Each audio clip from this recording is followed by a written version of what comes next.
보자. 여러분 우리 유해부터 한번 볼게요. 자, 유해 선생님이 지금 나눠준 거 빈칸들 쭉 채우면서 왜냐면 지금 소설들이 쓸 게 너무 많아가지고 선생님 빈칸 만들었어. 그래서 그거 차근차근 읽으면서 한번 가보자. 정리해보자. 네? 연필도 아니면 주변도.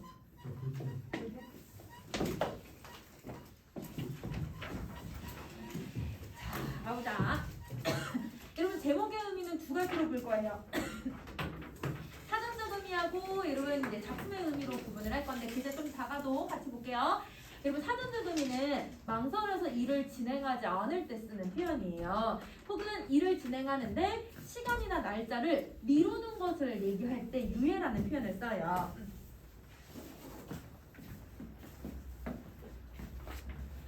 자, 그리고 그러면 여러분 작품의 의미로 한번 생각을 해보자. 여기서 유예라는 건 이 사람이 지금 포로가 되어서 지금 삶이 딱 1시간 남았어.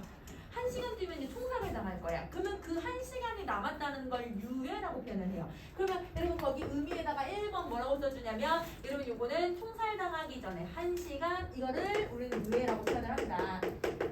1시간. 자, 그 다음에 두 번째 얼마 남지 않은 목숨과 삶을 살아야 되는 거잖아요. 그래서 여러분 두 번째는 얼마 남지 않은 목숨과 삶을 의미한다. 이렇게 정리할 거야. 자, 그러면 전체 줄거리 가보자. 나는 여러분 나라는 말 썼으니까 1인칭 시점을 쓸 거야. 그치? 자, 나는 국군 소대장으로 한국전쟁에 참전해서 북으로 진격을 계속하면서 적의 배후 깊숙이 들어간다. 나의 부대는 몇 번의 전투 끝에 선의화사를 포함한 6명만 살아남고 후퇴 중에 마지막 전투에서 결국은 나 혼자만 살아남아서 남아하다가 어느 마을에서 인민군들에게 아군 병사가 처형당하는 장면을 목격을 하고 적의 사수를 향해 총을 쏘다가 포로가 되고 만다. 그리고 선생님은 혼자 살아남으면 이렇게 아군 병사가 이제 총살을 당하더라도 무서워서 도망갈 것 같거든? 도망가거나 숨거나. 근데 이 사람은 뭘 해요? 소대장이었기 때문에 그 자기가 얘들아 자기 소대원들이 아님에도 불구하고 같은 아군들을 얘들아 자기가 보호해줘야 된다라고 하는 어떤 사명감이 있는 사람인 것 같아. 사명감을 가지고 있고 의리가 있고 이런 사람인 거야. 그러니까 그 신념과 얘들아 자기의 가치관을 지키기 위해서 목숨이 위태로운 걸 알면서도 거기에 뛰어든 거죠. 그러니까 여러분 선생님 거기에 포로가 된 나라고 했어. 이 포로가 된 나는 가치관과 신념을 잘 지키고 이러면 신념이 투철한 사람이라는 걸 우리는 알 수 있게 해주는 부분인 것 같아요. 자, 그 다음 다시 포로가 된 나는 자신의 죽음은 전쟁 중에 수많은 죽음의 하나에 불과하다고 생각을 해서 적의 전향 회유를 거부한다. 그러니까 여러분 사상적인 문제도 있고 자기의 죽음에 대해서는 자기가 스스로 선택할 수 있다라고 하는 그런 여러분 어떤 가치관에 의해서 그래 나는 이렇게 할 바에는 난 차라리 죽겠다라고 해서 자기가 선택을 하는 거예요. 그러면 그 누구보다도 얘들아 자기 삶에 대한 의지와 여러분 선택의 기로에 놓여 있을 때 망설임이 없는 사람인 거야. 그래서 여기서는 가치관과 신념을 지킨다라고 생각해주면 돼. 자, 적신문간의 사형 집행 처분을 내리고 나는 눈 쌓인 두께를 걸으며 죽는다는 것은 아무것도 아니라고 생각하면서 적의 통탄을 맞고 흰 눈 위에서 서서로 죽어간다. 본문에 수록된 부분은 적에게 포로돼서 처형당하는 바로 그 순간까지를 다루고 있는 결말 부분에 해당해요. 자, 그러면 이제 여러분 전체 줄거리 읽었으니까 우리 부분 한번 살펴봅시다. 나는 빨가벗긴 채 추위에서 살이 빨간이 얼어서 흰 두끼를 걸어간다. 여러분 살이 빨간데 얘들아 새하얀 눈밖에 없어. 그럼 빨간색이 도드라져 보이지? 흰색이 도드라져 보일 거야. 그러면 여러분 색채 대비를 사용을 하고 있는 거네. 그래서 여러분 선생님은 색채 대비를 하고 있는 애들은 다 이렇게 동그란 표시를 해놨어요. 그래서 그 위에다가 색채 대비라고 써주자. 자, 수많은 총성 나는 그대로 털썩 눈 위에 쓰러진다. 이윽고 붉은 피 하얀 눈을 호젓이 물들여 간다. 여러분 피하고 눈 또 빨간색하고 하얀색을 대비를 시키고 있는 거지.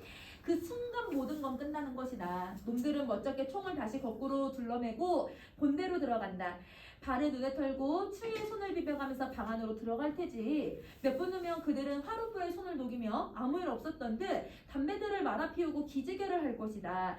여러분 지금 이거는 실제 내가 경험한 게 아니라 이제 죽는 순간을 기다리면서 혹시 내가 죽으면 이렇게 되려나? 내가 죽고 나서 이 사람들이 이런 행동을 하려나? 상상하는 장면이에요. 그래서 여러분 거기다가 이제 정리 한번 해볼게요. 우선은 여러분 이 사람들의 행동을 보면 사람을 죽여놓고는 죄책감을 느끼는 게 없어요.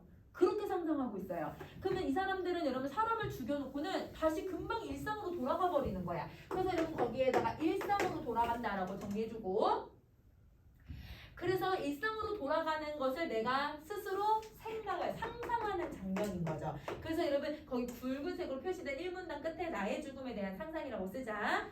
그러면 여러분 옆에 색채 대비를 사용했을 때 우리가 얻을 수 있는 효과를 한번 정리해 볼 거예요.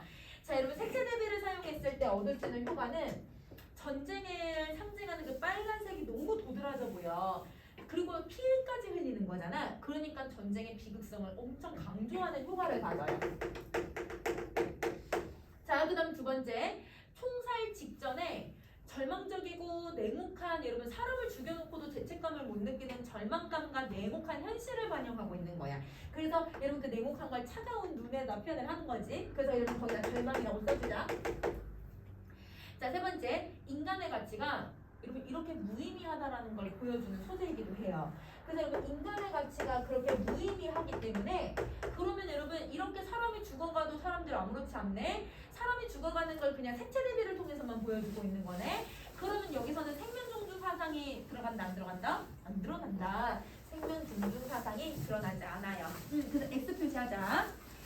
자, 그럼 이제 두 번째, 누가 죽었건 지나고 나면 아무것도 아니다. 그들에겐 모두가 평범한 일들이다. 여러분 사람이 죽었는데, 그러면 여러분 그런 거 있어. 여러분 선생님 미드를 되게 좋아하는데요. 미드 같은 거 보면요, 처음 이제 경찰관이 되거나 처음으로 얘들아 이제 수사관이 됐어. 수사관인데 얘들아 이 수사관이 얘들아 총을, 미국은 총을 써도 되니까 총을 써서 사람을 죽이면 그 에피소드가 대부분 어떤 내용이 나냐면 하루 종일 우울해. 집 밖에 안 나와. 사람을 죽였다는 죄책감에 얘들아 그렇게 막 자기 막 혼란스러워하는 모습을 보여주거든. 옳은 행동을 했어도, 나쁜 사람을 죽였어도 얘들아 그게 혼란을 갖고 있어. 근데 이 사람들은 사람을 얼마나 많이 죽였으면 얘들아 아무렇지 않아 할 수 있지? 그게 얘들아 전쟁의 비극성이라는 거예요. 그래서 여러분 여기서 인간의 죽음을 평범한 것으로 전환을 시키고 있는 것이 바로 이게 전쟁의 비극성을 상징하고 있는 것이다. 그래서 거기에 전쟁의 비극성이라고 정리해줄게. 자, 나만이 피를 흘리며 흰 눈을 움켜쥔 채 신음을 하다가 영원히 묵살되어 묻혀갈 뿐이다. 또 상상하고 있는 거야. 색채 대비하면서 전 근육이 경련을 일으킨다. 여러분 이거는 상상이 아니라 다시 현재예요. 그 감옥에 지금 갇혀있는 상태에서 경련이 일어나. 왜? 두렵거든. 이런 죽음은 당연히 누구에게나 두려워. 추위 탓인가? 퀴퀴한 냄새가 또 코에 스민다. 나만이 아니라 전에도 똑같이 이렇게 반복된 것이었다. 그럼 여러분 자기뿐만 아니라 다른 사람들도 포로가 되면 이런 상황에 놓여졌을 거라고 생각을 하는 거예요. 그러면 여러분 이 전쟁에서 죽음이라는 건 일상적이고 되게 보편적이었던 거네요. 그래서 여러분 죽음이라는 건 특수한 것이 아니라 일상적이고 보편적이야. 그러니까 여러분 특수한 것이 아니라고 스스로를 생각을 하고 있는 거지. 그래서 죽음, 특수한 이렇게 빈칸 쳐주시면 돼요. 자, 그 다음에 이제 3번 가자. 뭐 하고 있어? 빨리 나와. 여러분 이제 이 수사관들이 데리고 가는 거예요. 이제 이 신문관들이. 착각이 아니었다. 벌써 그들은 빨리 나오라고 고함을 지르면서 독촉하고 있었다. 왜 착각이 아니야? 계속 이 사람은 그 전에 계속 상상하고 있었잖아. 그러니까 이제 상상이 아니라 실제구나. 이걸 얘기하고 있는 거예요. 단 한 번 한 단 한 단 정신을 가다듬고 감각을 잃은 무릎을 힘껏 괴어 짚으면서 기어올랐다. 입구에 다다르자 억센 소나기가 뒷덜미를 움켜두고 끌어당겼다. 몸이 밖으로 나가는 순간 눈 속에 그대로 머리를 박고 쓰러졌다. 여러분 이제 이 사람에게는 사실 마지막 순간이잖아요. 마지막 순간인데도 불구하고 여러분 이 신문관이 어떻게 해요? 여기 사람 목을 이렇게 잡아당기고 이렇게 내보내는 거야. 빨리 나가 빨리, 이런 식으로 하는 거거든. 사람 대우를 제대로 해주지 않는 거예요. 그러니까 여러분 이게 인간적이에요, 비인간적이에요? 매우 비인간적인 행동이에요. 죽음을 앞둔 사람에게 이런 행동을 한다는 게. 자, 그래서 나는 머리를 박고 쓰러져서 찬눈이 얼굴에 닿자 엄신이 들었다. 일어서야 한다. 정확히 걸음을 옮겨야 한다. 이제 모두 끝나는 것이다. 끝나는 그 순간까지 정확히 나를 끝맺어야 한다. 여러분 죽는 순간까지 오롯한 자기이고 싶은 거예요. 여러분 만약에 선생님 같으면, 만약에 이제 내가 포로야. 그럼 내가 포로여서 내가 뭘 선택해도 내가 이제 죽음의 순간에 놓였다고 생각을 한다면, 내가 내 신념에서 그래 나 죽겠습니다 라고 만약에 이렇게 얘기를 하더라도 1시간 있다가 만약에 죽는다고 하면 이러지 살려주세요 막 이러면서 막 안 가려고 죽기 싫어가지고 살려주세요 살려주세요 하면서 내가 이게 안 끌려갈 거야. 꼭 도살장에 끌려가는 소처럼 버티고 버티다가 선생님은 얘들아 진짜 이렇게 막 버티다가 이제 정말 추레한 꼴까지 보여주면서까지 얘들아 그렇게 끌려갈 것 같거든. 근데 이 사람은 자긴 그렇게 하지 않겠다. 왜? 자기는 죽음을 선택을 했잖아. 자기가 선택한 신념을 끝까지 지켜내고 싶은 거야. 그리고 여러분 아까 선생님이 비유적 표현으로 도살장에 끌려가는 소 같다고 표현을 했잖아요. 끌려갈 때. 근데 여러분 자기는 그렇게 살고 싶지 않은 거야. 떳떳한 인간으로서 내가 선택한 것에 내가 옳은 행동을 했다라고 생각을 하면 그 선택에 맞는 행동을 내가 끝까지 보여주고 싶은 거야. 그러면 여러분 내가 비굴하게 내가 이렇게 선택해놓고는 제발 살려주세요 이렇게 태세를 전환을 하지 않겠다. 인간이면 떳떳하게 살겠다라고 하는 자기의 얘들아 의지를 보여주는 거야. 그럼 여기서 여러분 죽는 순간까지 오롯한 자신이고 싶은 거는요. 자기가 인간으로서 어떻게 살아야 되는지를 끝까지 지켜나가고 싶은 거예요. 그래서 의지적 태도가 나와요. 자, 의지적 태도는 여러분 죽기 직전까지 자신의 본질을 잃어가지 않으려고 노력을 하는 거예요. 자기 본질을 끝까지 지키려고 노력을 하는 거야. 그러면 여러분 이 사람은 자기 본질에 대해서 계속 생각한다 얘들아. 그치? 이렇게 얘들아 자기 본질을 추구하고 생각하는 게 여러분 학교 선생님이 산유화 얘기하셨다고 하던데 산유화도 대상에 대한 본질을 계속 생각을 하잖아요. 그 대상이 어떤 존재일까? 그 대상이 순환이 되면서 어떻게 살아가는 걸까? 이런 본질을 생각하는 게 이 사람의 태도, 삶의 태도라고 생각을 해주면 좋을 것 같아. 그 산유에서 나타나는 그 삶의 태도가 여기에서 이 사람도 추구하는 삶의 태도가 된다는 거지. 자, 그럼 다시 할게. 그는 등을 5손가락을 꽉 움켜쥐고 떨리는 다리로 바로 잡아가면서 일어섰다. 얘들아 왜 주머니를 쭉 꽉 쥐었어? 얘들아 눈을 꽉 쥔 이유는 의지를 다지기 위해서. 떨리는 다리 왜? 무서워 얘들아. 사실 죽음이 안 무서운 사람이 어딨어. 그런데도 자기는 떳떳하게 나가겠다고 얘기하는 거지. 자, 그리고 한 걸음 한 걸음 정확히 걸음을 옮겼다. 눈은 의지적인 신념으로 차갑게 빛나고 있었다. 그럼 여러분 이 사람은 죽음을 두려워하지 않네요. 다리는 물론 떨리고 있어도 마음속으로는 그러지 않아요. 그러니까 이 사람은 죽음을 그냥 초연히 받아들이고 의연하게 받아들일 수가 있는 거야. 그래서 여러분 거기에 태도는 의연한 태도가 들어간다. 본부에서 몇 마디를 주고받은 후 준비 완료 보고와 집행명령이 뒤어 떨어졌다. 눈에 한 박 쌓인 흰 두길이다. 오, 이 두길 몇 사람이나 이 두길을 걸었을까? 자, 그럼 여러분 흰 두길의 의미 한번 가보자. 여러분 흰 두길은 여러분 대부분 이제 사람들 총사를 할 때 여러분 대부분 이렇게 두길이나 좀 이렇게 길을 만들어 놓고 그 여기를 온통 파이게 이렇게 만들어요. 그러니까 지대가 이런 지대를 만들어요. 그러면 그 일렬로 사람들을 세우면 타다다닥 쏘면 그 사람들이 뒤로 이렇게 쓰러지잖아. 그렇게 쓰러져서 이제 옮기기 편하게 하려고 좀 이렇게 두길을 만들거든. 아니면 이런 데서 사람을 죽이는 거야. 그러면 그 두길은 걸어가라고 하는 건 총살을 준비를 하는 공간이니까 죽음의 공간이라고 생각을 해주면 되겠지. 그래서 여러분 이곳은 첫 번째 죽음의 공간이에요. 자, 그다음 두 번째 여러 사람의 흔적이 있는 곳이에요. 아마 얘들아 그 이전에 포로였던 사람들이 죽어서 피가 흘려져 있거나 발자국이 찍혀 있거나 아니면 여러분 사람들의 흔적들이 남아 있었을 거야. 그치? 자, 그리고 세 번째 무의미하고 차가운 세계예요. 왜 무의미하냐면 사람이 죽으면 이 사람들 아무런 가치가 없다고 생각을 하거든. 죽음에 대해서 무의미하다고 생각을 하는 거지. 그리고 또 왜 차갑냐면 전쟁의 냉혹한 모습이 여기 너무 잘 드러나. 그래서 여러분 전쟁의 차가운 모습과 전쟁의 냉혹한 모습이 이 흰두길에서 잘 드러난다. 그래서 일부러 얘들아 하얀 눈을 계속 만드는 거야. 차갑잖아. 그래서 얘들아 전쟁의 그 냉정함, 전쟁의 참혹함을 계속 흰색의 이미지와 눈의 이미지로 표현을 하고 있는 거예요. 그리고 주인공이 선택했어요. 주인공이 선택한 거니까 내가 선택하기 때문에 당연히 외로움을 느낄 수밖에 없어. 고독을 느끼는 곳이야. 그래서 여러분 내가 선택한 거는 누구랑 같이 가는 게 아니라 내가 나 혼자만 가고 있는 거라서 고독의 길을 느끼고 있고요. 그리고 이 주인공의 의지가 드러나는 곳이기도 하죠. 자, 그럼 다음 페이지로 갈게요. 자, 확 트인 벌판 너머로 마주선 언덕 흰눈이다. 이러면 아까 선생님 흰눈이 무슨 이미지를 갖고 있다고 했어? 전쟁의 냉혹함, 차가운 계속 이런 이미지를 만들어낸다고 했잖아. 그래서 전쟁의 비극성과 비정한 현실을 상징을 해요. 그래서 위에다가 이렇게 정리해 주시고, 자, 그 다음 똑바로 걸어가시오. 남쪽으로 내닫는 길이요. 그처럼 가고 싶어 했던 길이니 유감이 없을 것이요. 이런 신문관이 이렇게 얘기를 해요. 걸음마다 흰눈에 발자국이 따른다.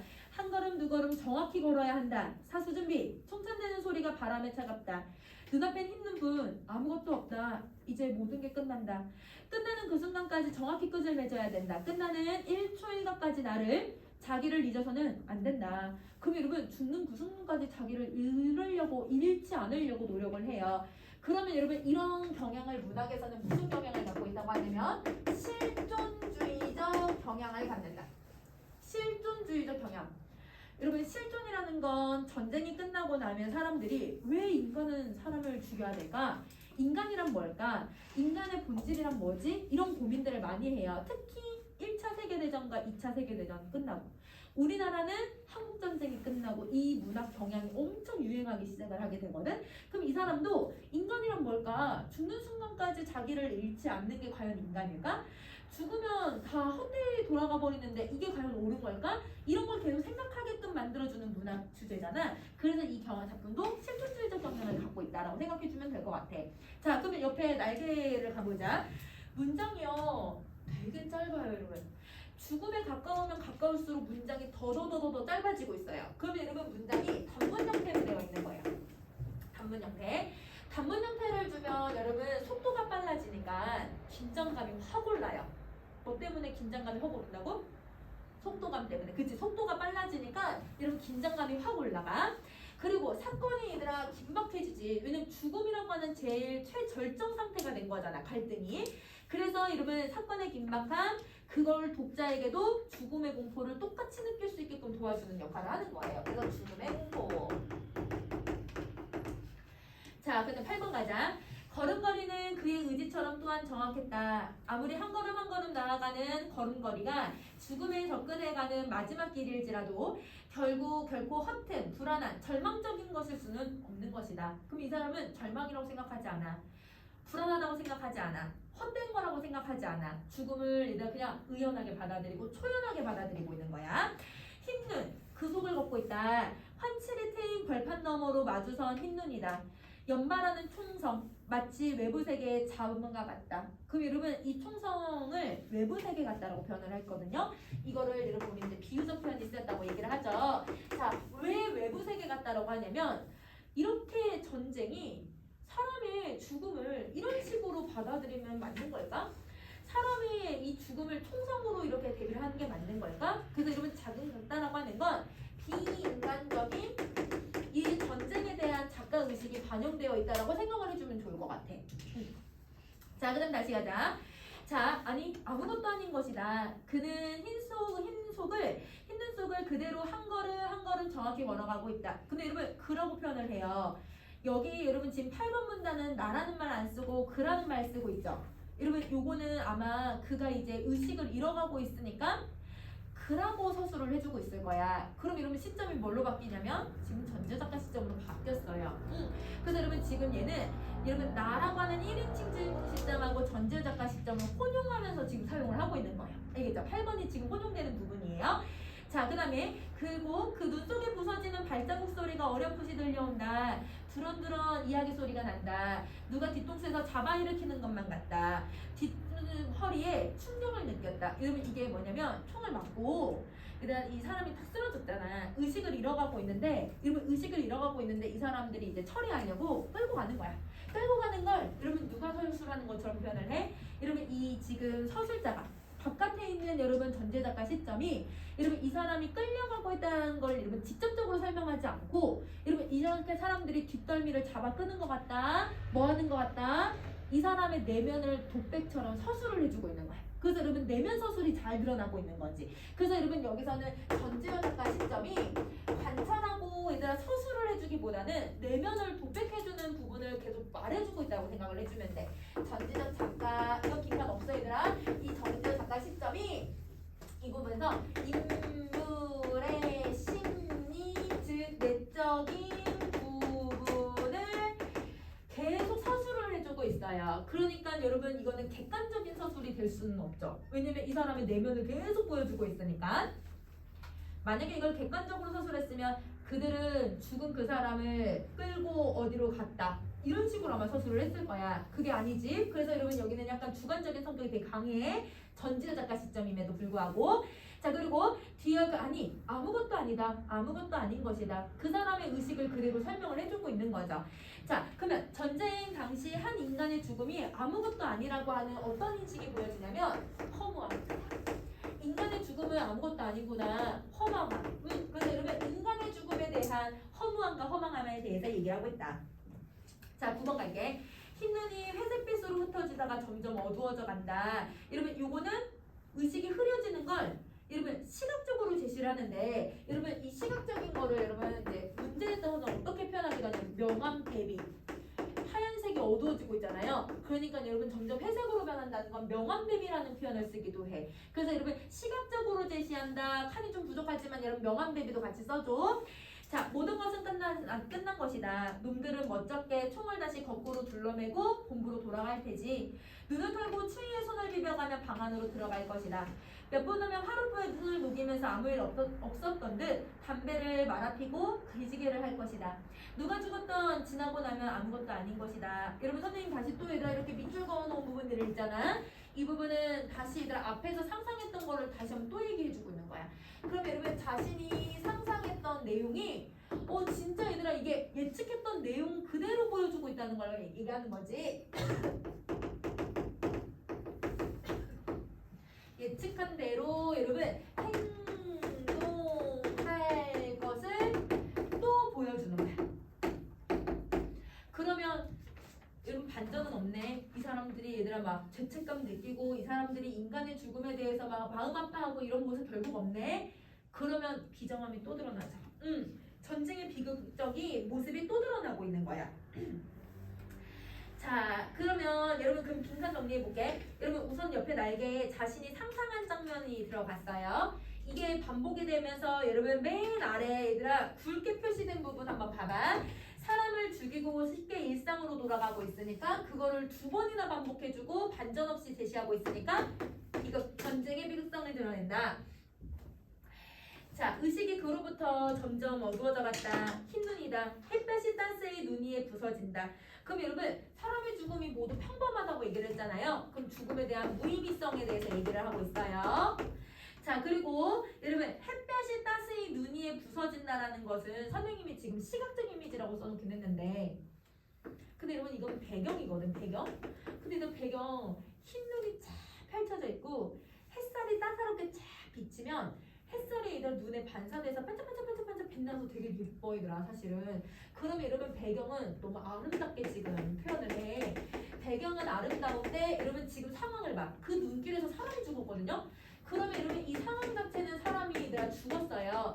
그러면 여러분 이 아름다운 배경과는 달리 상황은 부정적인 상황이 들어가고 있으니까 배경하고 지금 상황이 완전 정반대네. 그러니까 이 괴리감 때문에 얘들아 전쟁의 비정함이 더 극대화되는 거야. 이 사람이 얘들아 너무 배경은 아름다운데 사람은 죽었어. 사람은 죽었는데 얘들아 이 흰 눈이 너무 아름답게 얘들아 쫙 펼쳐져 있어. 피는 낭자해. 그러면 이런 모습들이 전쟁의 참혹함을 더 부각시킨다. 이렇게 생각해주면 될 것 같아요. 자, 그러면 여러분 서술 방식 선생님 별표 표시해놨는데 그거는 여러분 꼭 기억을 해야 될 거 정리하자. 여기는 뭐예요? 그게 이 내용이 요거야. 이거. 자, 여러분 1번 시점 1인칭 3인칭 혼용해서 쓰죠. 자, 그 다음 두 번째 시간이 얘들아 막 상상 현재 현재 안에서도 상상 막 이렇게 들어가니까 시간이 순차적으로 드러나지 않아. 그러니까 시간의 순차성이 무시되고 있는 방식을 쓰고 있고요. 자, 그리고 자신이 경험하지 않은 것들을 계속 뭘 하냐면 계속 상상해요. 자, 그리고 네 번째 자기 속마음을 얘기를 해주고 있어. 1인칭 시점에서는 1인칭 시점에서는 자신의 속마음을 내적 독백의 형식으로 드러낸다면, 근데 여러분 아까 3인칭도 어땠어요? 그 사람이 얘들아 의식을 잃어가는 과정을 그 사람의 내면을 보여주고 있었잖아요. 그게 의식의 흐름이죠. 그래서 전제적대 시점을 통해서 의식의 흐름 드러내고, 그 다음에 여러분 1인칭 시점을 통해서 내적 독백이 두드러지게 많이 쓰인다. 자, 그 다음에 5번 인물을 묘사할 때 서술자가 자신의 의식 속에서 이러면 자기 의식을 얘들아 그냥 시간 순서대로 보여주는 게 아니라 상상한 걸 보여줬잖아. 재구성해서 보여준 거야. 재구성해서 보여준 거를 어떤 방식으로? 곱배기 방식으로. 그 곱배기 방식으로 얘들아 주관적으로 제시하자. 1인칭 시점이니까. 그래서 여러분 재구성한 걸 곱배기 형식으로 주관적으로 묘사하고 있다. 이렇게 정리해주면 될 것 같아.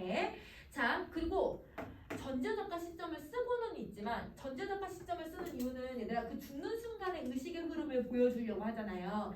그러니까 여러분 사건을 객관적으로 보여주기보다는 아주 주관적으로 보여주는 거예요. 객관성을 완전 배제하고 있는 거네. 최대한 배제를 해.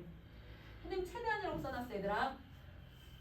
전제작가 시점은 객관적이에요. 근데 그 객관적인 서술을 최대한 좀 배제하고 의식을 내면을 계속 서술하고 있다. 이렇게 생각을 해주는 거야. 자, 그리고 여러분 7번은 전문의 형식이 들어가는 거지. 자, 그러면 의식의 흐름 기법을 한번 정리를 해보자. 여러분 27쪽.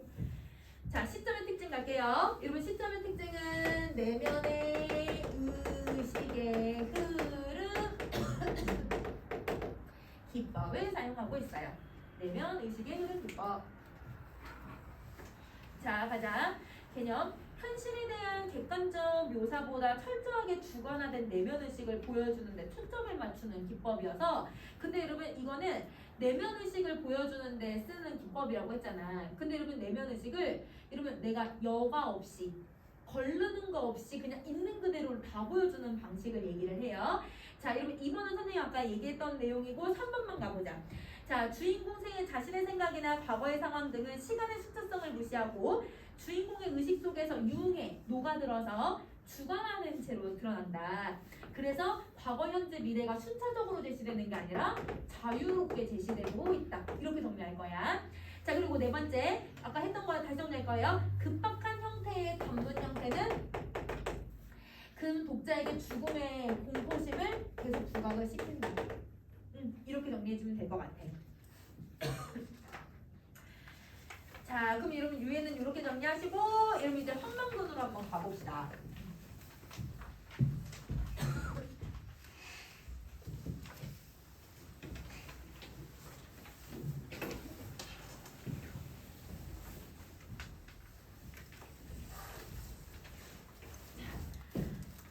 여러분 황망근은 이렇게 말했다 해서 여러분이 저번에 공방전을 배우셨잖아요.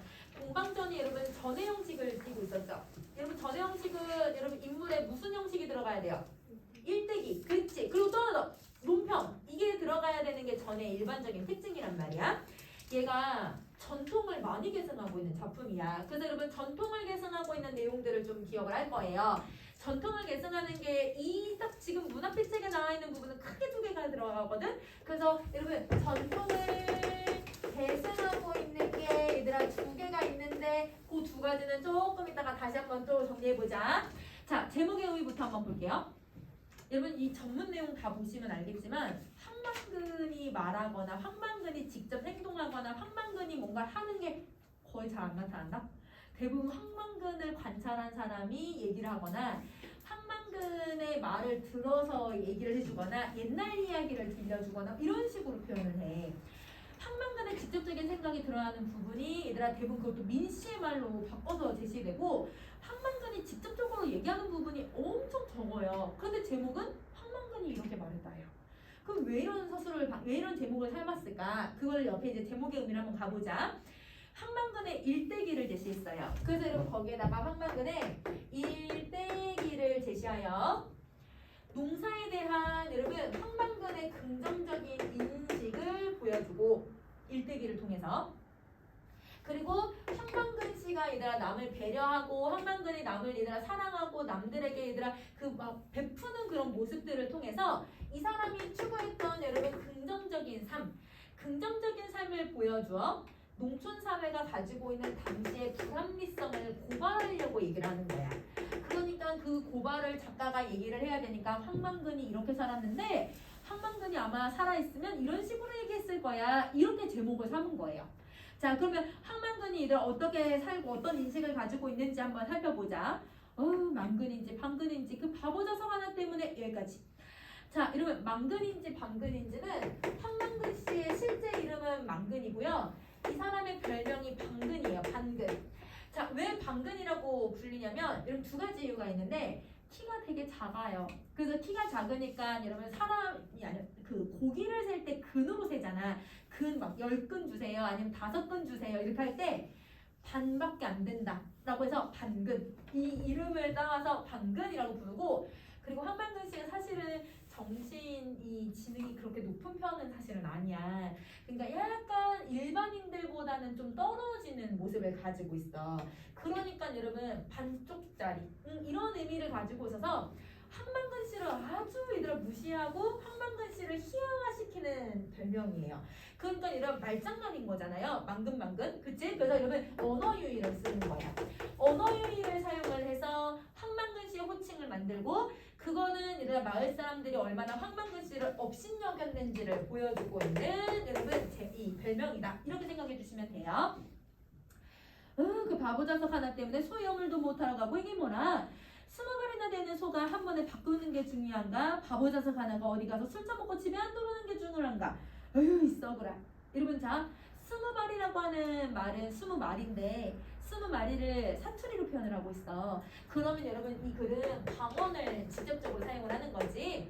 그리고 아까 썩으라 이라고 하는 여러분 비속어도 직접적으로 사용하고 있지. 이거 비속어는 빈칸 안 만들어놔가지고 자 얘들아 방언하고 비속어를 사용하니까 훨씬 더 얘들아 사실적이고 현장감 있게 만들어줘요. 자 그러면 여러분 이 사람의 인식을 한번 보자. 이렇게 말한 사람의 인식은 황방근 씨가 중요하다는 거야? 소가 중요하다는 거야? 소, 그치. 그래서 여러분 아무리 얘들아 물론 소도 생명이 있으니까 중요하기는 하지만 근데 여러분 사람의 이 가치에 비교할 수 있을까 얘들아?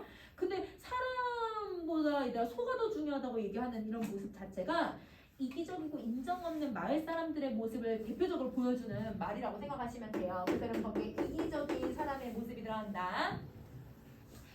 마을에선 연장자 축에 들고 가장 핫색이 높아서 해마다 한 번씩 지내는 용왕제의 축을 초하는 황지석 씨가 이어받았다.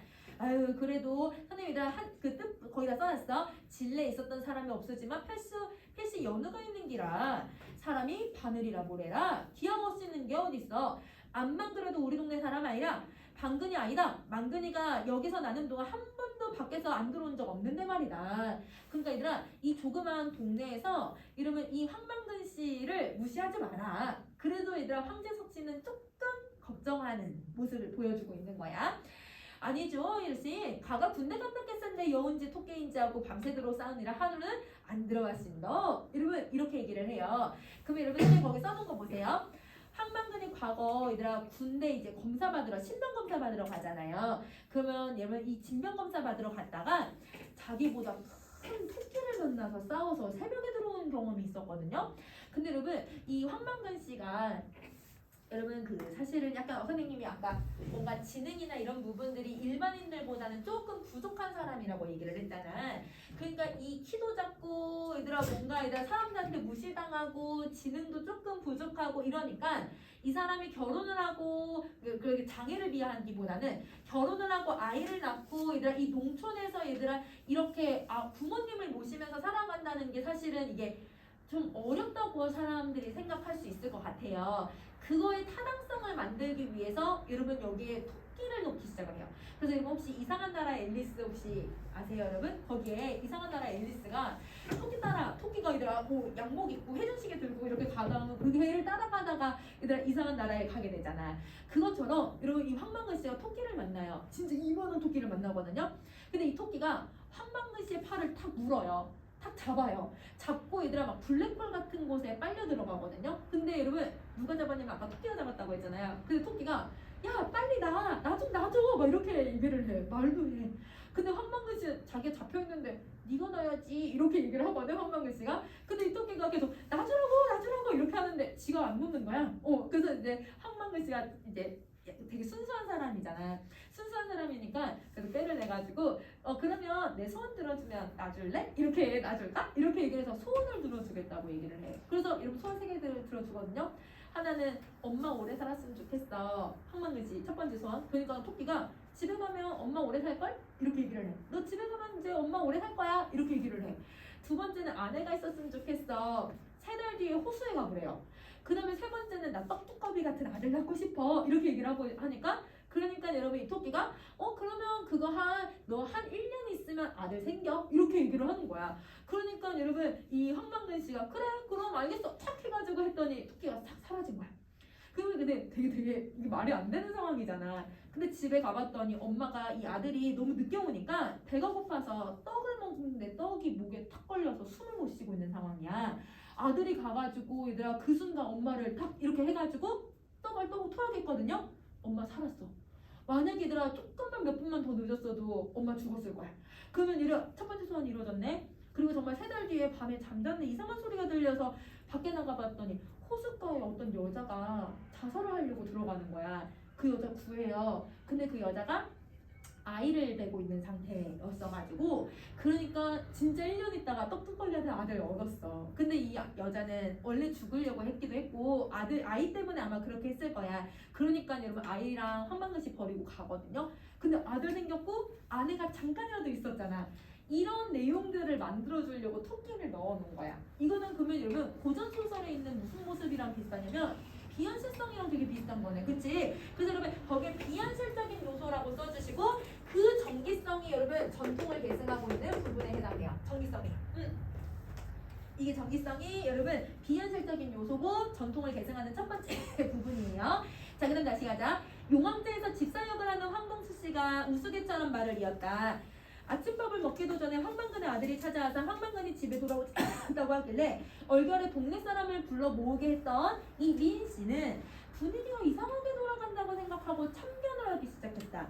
왜냐면 마을 사람들이 얘들아 황망근의 실종을 얘들아 막 어떻게 망근이 왜 안 들어왔어 막 이런 게 아니라 아유 어디서 술 참고 있겠지, 아유 소가 중요하지 이런 식으로 얘기를 하는 걸 보면 사람들이 황망근을 진심으로 걱정하는 게 아닌 거예요. 그 마을 사람들의 이기성이 너무 잘 드러나니까 이 민 씨가 의아하게 생각을 하게 되는 거죠. 근데 자 여러분 이거는 선생님 빈칸을 안 만들어서 옆에 좀 더 추가적으로 쓰세요. 여러분 여기에 공간적 배경이 어디냐면 집성촌이에요.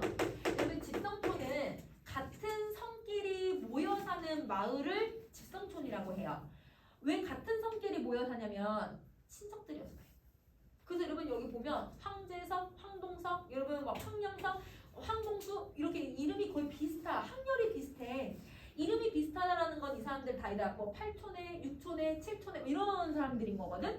그러면 여러분 그 사람들이 모여 사는 곳에 성이 다른 사람은 딱 2명 있거든요. 민 씨하고 대릴 사이로 들어온 사람 1명밖에 없어. 그러면 민 씨는 이 마을의 외지인 같은 사람인 거야. 그러면 여러분 민 씨의 역할은 선생님 그냥 여러분 31쪽 안 가고 그냥 바로 거기다 정리할게. 얘들아 옆에다 빈칸에 정리해줘. 얘들아 빈칸 없으니까 옆에다 따로 정리해줘.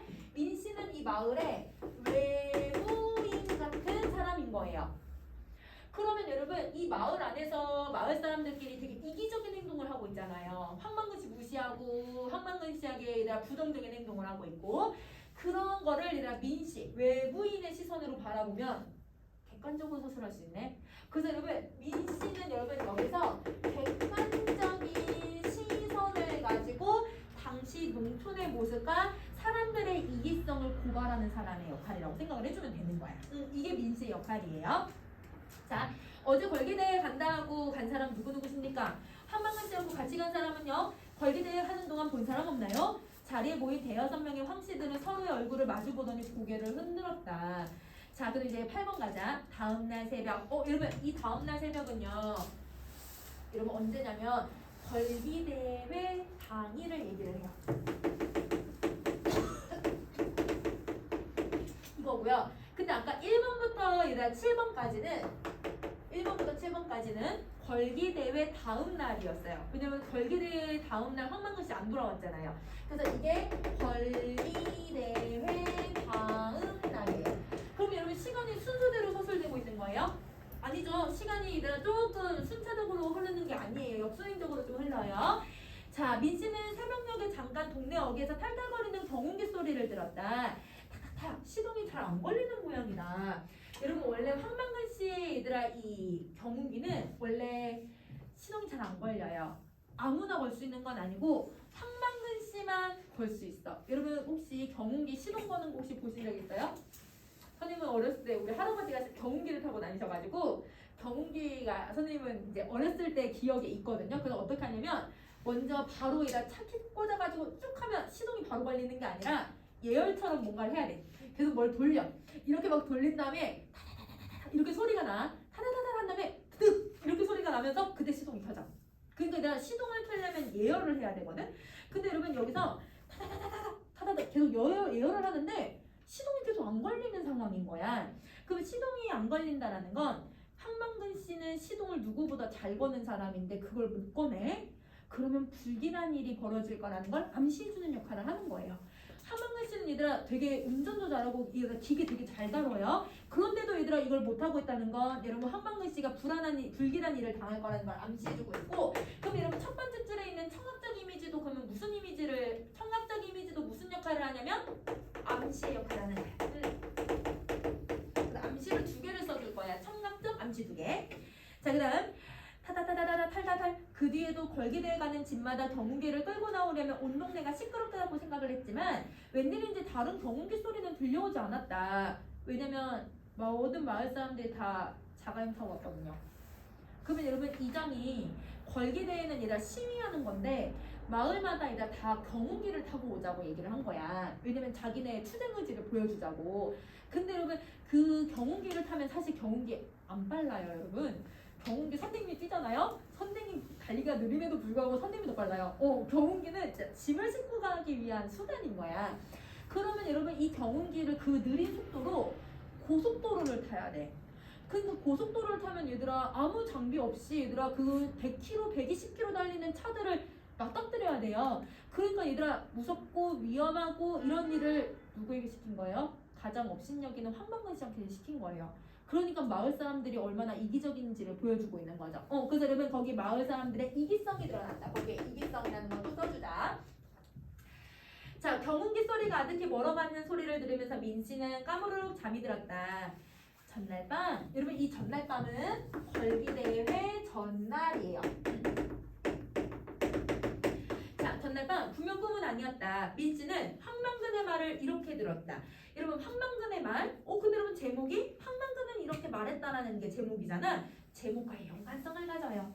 그래서 여러분 그 제목과의 연관성은 농촌현실에 대한 말을 이제 시작을 한다는 거예요. 그럼 농촌현실에 대해서 황망근 씨가 어떤 신념을 가지고 있는지 한번 봐보자. 농산물은 빚을 지면 안 된다 카이. 여러분 이게 첫 번째 신념. 농가 부채를 지면 안 된다라고 하는 인식이에요. 이게 황망근 씨의 첫 번째 신념이에요. 절대 빚을 지면 안 된다. 한 번 빚을 지면 그 빚을 갚으려고 무일하게 일을 벌인다. 동네 곳곳에 텅빈 우사, 마른 똥만 뒹구는 축사, 잡초만 무성한 비닐하우스 봐라. 농어문 복지, 소득 상상, 생활 개선 다 좋다. 그걸 제 돈으로 해야 하는 것이다. 제 돈으로 하지 않으면 그건 노름이나 다를 바가 없다. 빚은 망근선의 눈덩이, 천하의 고드름처럼 자꾸만 커진다. 그럼 여러분 이 농가부채의 문제점을 비유적 표현을 통해서 보여주고 있는 거죠. 그쵸? 자, 그러면 옆에 관로를 쓰고 있는데요. 여러분 이 관로를 왜 쓰는지를 정리해 볼게요. 사실은 황망근 씨가 말한 걸 민씨가 다시 분석한 거야. 민씨가 다시 분석을 했으니까 여러분 어떤 효과를 갖고 있냐면 첫 번째 효과는 작가의 비판적인 인식을 다시 한번 보여줘요. 왜냐면 민씨가 약간 작가의 인식이랑 비슷하거든요. 그래서 비판적으로 보여주기도 하고, 이건 빈칸 안 만들었으니까 여러분 다시 써. 당시의 농촌의 모습을 객관적으로 제시하기 위해서요. 여러분 만약에 황망근 씨가 말한 걸 그대로 인용해서 보여줬다면 황망근 씨의 주관적인 성격이 조금 강하게 드러날 거야. 근데 황망근 씨가 말한 걸 객관적인 관찰자인 민 씨가 다시 풀어서 설명을 해버리면 그러면 객관성을 얻게 되죠. 농가 부채의 혹은 농가의 문제점을 있는 그대로 보여주는 효과를 갖게 되는 거예요. 자, 여기서 비판적이라는 말이 황망근의 비판하는 말. 아니 잠깐, 황망근이 비판하는 게 아니라 작가가 황망근이 지금 농가 부채 치면 안 돼 이렇게 비판을 하잖아. 근데 그게 곧 민씨가 다시 분석을 해. 근데 그게 곧 작가의 생각이랑 똑같네. 작가가 농가 부채에 대한 비판적 인식 이걸 얘기해. 작가의 농가 부채에 대한 비판적 인식. 자, 그다음 다시 가자. 기계에 응용하더니만 집집마다 바퀴 달린 기계가 몇이나 되나. 기공기, 트랙터, 컴바인, 이항기, 거기다 탈곡기에 건조기에 그게 다 비주로 삼기라. 농사지 봐야 그 빚 갚느라고 정신없다. 이러면 신념 두 번째. 기계화에 맞춰서 기계를 무리해서 장난할 필요가 없다. 이러면 기계를 살 필요가 없다. 왜냐면 옛날에 이런 기계 없어도 농사 지었잖아요. 한방글씨는 기계가 없어도 농사를 지을 수 있다고 생각을 하는 거예요. 근데 이 기계들을 막 사다 보면 결국은 농가 부채의 원인이 된다고 생각을 하는 거예요. 거기 빈칸에 농가 부채의 원인. 자, 그럼 다음 페이지로 가자. 자, 한 집을 1년에 쓰는 이항기를 들여다 놓으면 그게 1년 내내 돌아가던가 그 놀 때는 다른 집 빌려주면 된다. 옛날에는 소를 그렇게 썼다. 그런데 지금은 그렇게 하지 않는다. 서로 도와가면서 농사 짓던 건 옛날 말이다. 한 집에 기계를 놀리면서도 안 빌려주면 옆집에서 화가 나서라도 산다. 어차피 빚으로 사는데 사기가 어려울까? 빚주면 계속 살 수 있으니까. 기계에 들어가는 기름은 또 면세유인데 여러분 면세유는 사실 되게 싸요. 여러분 그래서 농민 신청을 하면 여러분 면세유가 일부분 싸게 살 수 있거든요. 근데 그 면세유 가지고 기계를 다 돌리긴 너무 어려운 거예요. 그러니까 아니라 기름값에 그 다음에 여러분 또 뭐도 들어? 여러분 이 기계들 할부나 뭐 이런 거 들겠지. 그런 돈들이 너무 부채를 만드는 것이다. 이렇게 생각을 하는 거야. 옆집에 경운기가 2대인데 면세유는 1대분밖에 안 나온다. 경운기가 왜 2대씩 필요할까? 한 사람이 한 번에 2대를 담을 수 있는 것도 아닌데 이게 얘들아 황만근 씨의 생각인 거죠. 그럼 여러분 황만근 씨의 생각을 옆에다 정리 한번 해볼게. 자, 과거 현재예요. 자, 과거는 여러분 이 농촌은 공동체 삶을 살았던 과거의 모습이 들어가요. 서로 도와주고 서로 함께 일하고 서로 보듬어주고 그러니까 여러분 상부상조라는 농촌의 모습이 드러나는 거지. 그런데 현재는요 그렇지 않아요. 남이 얘들아 빌려주러 가면 빌려주지도 않아. 엄청 이기적이야. 남이 얘들아 같이 농사 짓자고 해도 얘들아 사람들이 안 빌려주니까 화가 나서 얘들아 빚을 지고 있대. 그러니까 여러분 이게 이기적이고 여러분 사람들을 배려하지 않는 농촌의 모습이 된 거죠. 자, 그러면 과거랑 지금 현재가 같지 않죠. 과거 현재를 대조해서 현재 농촌의 문제점을 비판해주고 있다라고 생각을 해주면 될 것 같아. 자, 이제 14번째. 왜 내가 빚을 안 졌냐고? 아무도 나에게 빚을 준다고 않게 바보라고 아무도 나에게 보증서라는 얘기도 안 했다. 이러면 사람들이 자기를 바보라고 인식한다는 걸 한방글씨도 알고 있어요. 자, 나는 내 짓고 싶은 대로 농사 지으면서 안 망하고 100년 살기라. 이런 마을 사람들과는 다르게 자기는 절대 농사 빚 안 지겠대요. 빚을 안 지겠다는 건 여러분 자신의 소신 있는 행동이죠. 그래서 여러분 거기에 소신 있는 한방근의 모습이 잘 드러난다. 이렇게 정리를 해주자. 자, 이제 15번째. 일주일 뒤에 한방근은 돌아왔다. 그의 아들이 그를 안고 돌아왔다. 항아리밖에 안 되는 그의 뼈를 담고 돌아왔다. 여러분 결국 항아리에 담겼다고 하는 거는 그 사람이 죽었다는 걸 얘기하는 거네. 죽음. 자, 경운기도 돌아왔다. 술에 떼어매고 머리 부분만 트럭에 실려 돌아왔는데 황만근이 아니면 그 누구도 작동시킬 수 없는 그 머리가 바보처럼 주인을 태우지 않고 돌아왔다. 근데 얘들아 얘를 이 경운기의 머리를 사람처럼 표현한다? 의인화를 시켜요.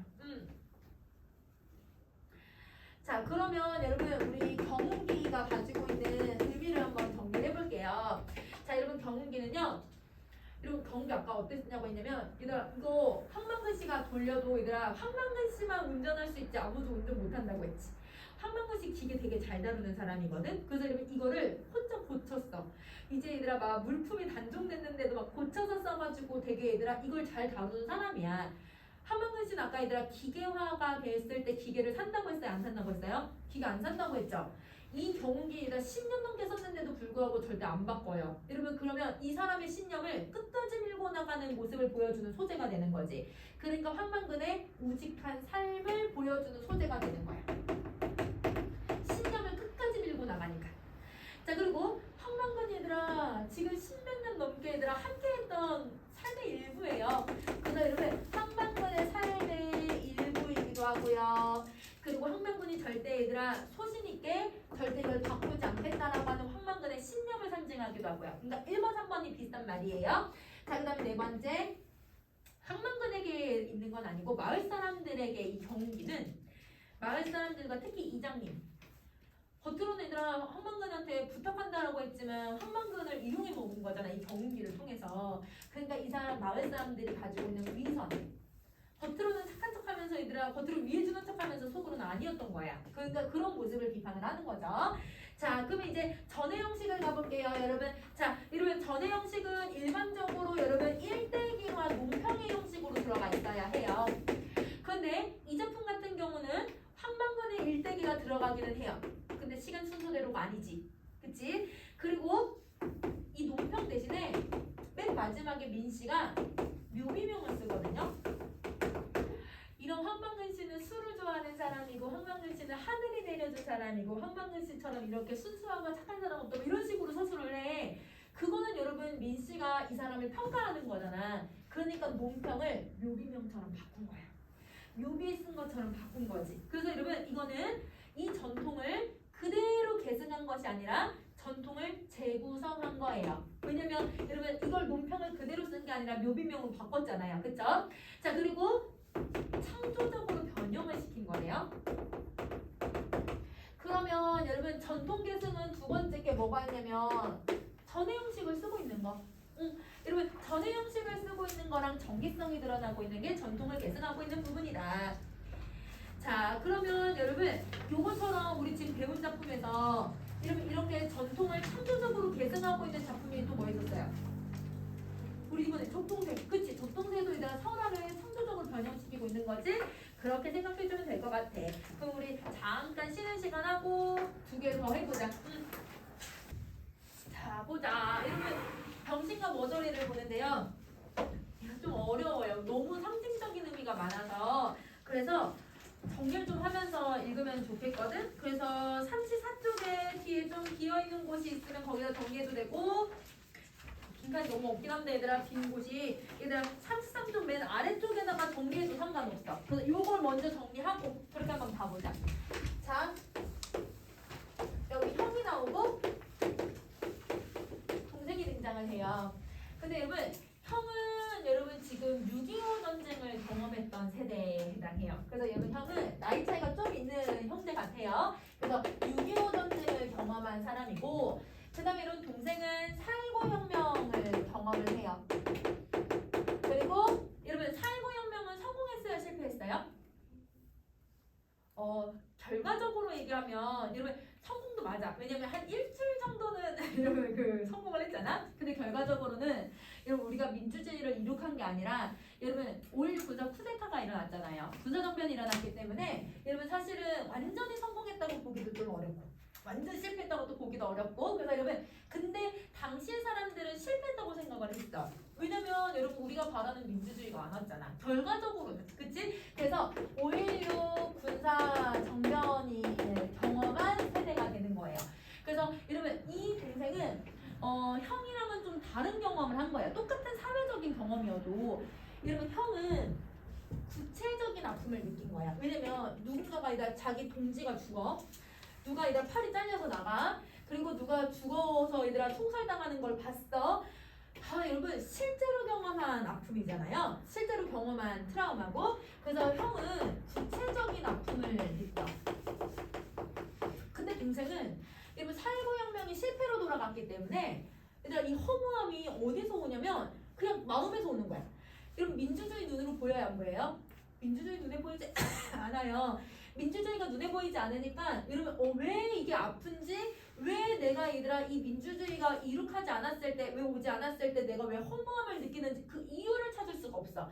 그러니까 얘는 구체적인 아픔이 아니라 추상적인 아픔을 느끼고 있는 거야. 관념적인 아픔을 느끼는 거지. 그래서 여러분 형하고 동생은 모두 다 그래도 이 아픔을 극복해보려고 노력을 해요. 그래서 여러분 형은 극복하기 위해서 소설 쓰기를 하고 있고요. 동생은 나름 극복해보려고 극복을 많이 하진 않지만 나름 극복을 해보려고 그림을 그려. 소설 쓰고 그림을 그려. 근데 여러분 형은 소설을 쓰는 걸 통해서 극복해요.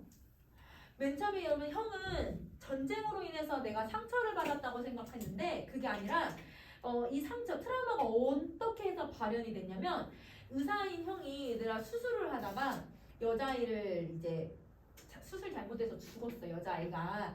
그러니까 그때 이 누군가가 죽었다라는 그 충격에 빠져가지고 여러분 이제 메스만 잡아도 막 손이 덜덜 걸리고 일단 이제 트라우마를 겪기 시작을 하는 거야. 전쟁과 그 여자아이를 죽었다라고 하는 게 동일시가 되면서. 그러니까 여러분 이 형은 소설을 쓰는 걸 통해서 나름 얘들아 이거를 극복해 보려고 노력을 해요. 근데 얘들아 소설 이거 덜덜덜 떨리는데 수술 들어갈 수 있어 없어?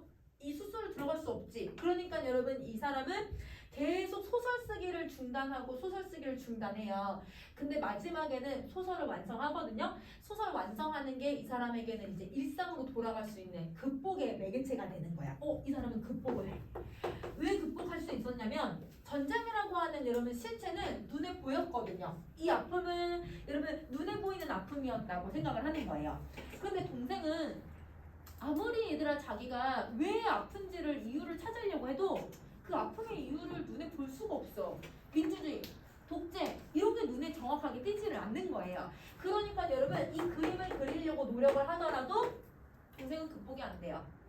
그래서 여러분 이 두 형제가 현실을 어떻게 대응하고 있는지가 차이가 생기는 거예요. 형은 그래도 극복해보고 극복했잖아요, 여러분. 적극적인 행동을 가지고 있는 거고 동생은 여러분 이거를 극복하지 못하고 있기 때문에 수동적인 행동을 보이고 있다라고 생각을 해주면 좋을 것 같아. 여러분 이게 이 소설의 얘들아 가장 기본적인 틀이라고 생각하세요. 그래야 여러분 이 작품에서 상징적 의미를 요걸 가지고 계속 해석을 해줄 거야. 알겠지? 그럼 가보자. 자, 제목을 봅시다. 병신과 머저리예요. 자, 여러분 병신은 전쟁으로 여러분 실존적인 방황을 하고 있는 형이에요. 그래서 여러분 여기서도 실존적이라는 말을 쓰네. 병신은 실존적인 방황을 하는 형을 얘기한다. 그러니까 나랑 뭔가 이 사람 권력이란 뭔가 사람이라고 하는 걸 죽이는 게 과연 이게 맞는 건가? 누구를 죽여야 되나? 뭐 이런 뭐 그런 고민들을 막 하는 거야. 자, 근데 머저리를 갈게. 얘들아 머저리는 구체적 체험은 해보진 않았어. 동생 얘들아 전쟁 참여했어요? 안 했어요? 안 했잖아요. 여러분 이건 해보지도 않고 얘들아 뭐만 겪냐면 여러분 관념적인 아픔만 겪는 살구의 세대를 얘기를 하는 거야. 그래서 관념적 아픔만 겪는 살구 세대의 동생을 얘기한다. 그러면 여러분 그 50년대와 60년대의 세대의 사람들은 모두 다 얘들아 이런 정신적인 트라우마를 엄청 많이 겪었던 것 같아요. 그래서 여러분 정신적 방황을 하는 당시의 지식인들을 보여주는 거예요. 한이 좀 작지만 정신적 방황이라고 써주자. 정신적 방황을 하는 당시의 지식인을 상징한다. 병신과 머저리는 이런 의미를 가지고 있는 거야. 자, 그럼 한번 가보자. 아픔은 줄거리. 화가인 나는 여러분 이것도 1인칭 시점을 사용을 해요. 나는 형의 소개로 만난 혜인의 이별 통보를 무기력하게 받아들인다. 원래 나의 성격이기도 하지만 살구혁명 이후로부터 계속 무기력해지는 나의 모습이 보여지는 거예요. 그러니까 얘들아 왜 차였냐면 너 너무 소극적이야. 너는 이 세상을 너무 수동적으로만 바라보고 있어. 이래서 혜인이가 얘를 차버렸어. 자, 의사인 형이 소설을 쓰기 시작한 건 형이 수술하던 한 소녀의 죽음으로 인해 정신적인 타격을 받고 난 이후다. 그러니까 여러분 형은 소설을 쓰잖아. 아까 소설 쓰는 게 뭐라고 했어요? 자기 아픔을 극복해보려는 행위라고 했었죠. 그럼 거기에 비관 전쟁의 아픔을 극복하는 행위다. 극복. 자, 소설에서 형은 6.25 전쟁 중에 동료를 살해한 경험을 그리는데 형이 상사했던 오감무는 부상을 당한 김일병을 죽이려고 하고 형은 모든 것을 아는 듯 조용하기만 한 김일병을 보면서 그가 죽어도 좋다라고 생각을 한다. 소설은 거기서 중단되어 있었다. 이러면 아까 선생님이 소설이 얘들아 완성이 돼야 극복이 된다고 했잖아요. 소설이 중단됐으니까 형은 이걸 극복할 수 있어 없어? 이때까지는 극복을 못해. 알겠지? 자, 그다음 나는 소설의 내용이 진전되기를 기다리다가 형 몰래 원고를 가지고 와 형이 김일병을 죽이는 것으로 결론을 맺었다. 근데 나는 여러분 뭘 했냐면 김일병을 죽이는 걸로 얘들아 했거든? 근데 김일병은 약자예요. 약자. 힘없는 사람. 그럼 여러분 힘없는 약자만 죽이려고 하는 소극적인 태도를 보인 거야. 그러니까 여러분 거기 태도에다가 소극적 이렇게 써주면 돼. 소극적. 근데 형은요. 내가 쓴 소설의 결말을 읽고 찢어버린 다음에 형이 관모를 쏘는 것으로 소설의 내용을 바꿔버려요. 완결을 시킨 거예요. 그러면 여러분 형은 관모를 죽이는 내용으로 써버리는데 관모는 여러분 강자를 상징하고 권력을 상징하고 여러분 악을 상징하는 사람인데 그 사람을 죽임으로써 이들 불의에 저항하려고 하는 태도를 보여주는 거야. 그러니까 형은 불의에 저항하는 태도. 그러면 여러분 형하고 동생이 다른 행동을 보이는 거 이해되지 얘들아? 자, 그 다음에 이제 1번 가자. 나는 관모가 나타날 때까지 동국을 들락날락하고만 있었다. 그러면 여러분 여기서 관모는 진짜 말 그대로 여러분 그냥 사람이라기보단 상징적인 사람인데요. 어떤 사람이냐면 폭력을 쓰는 사람이에요. 왜냐면 김일병에게 막 얘들아 완전 모욕적인 말도 많이 하고 막 때려 팔이 다친 사람에게 너는 밥이 안 되잖아. 너는 밥값도 못하는 새끼가 막 이러면서 막 욕만 해. 그러니까 폭력적인 걸 상징하고 결국은 여러분 이 김일병을 죽이기 때문에 악을 상징하고 있다라고 생각해 주시면 돼요. 자, 그리고 또 뭘 상징하냐면 계속 이어져 내려오는 이런 권력을 상징해요. 관습적인 권력.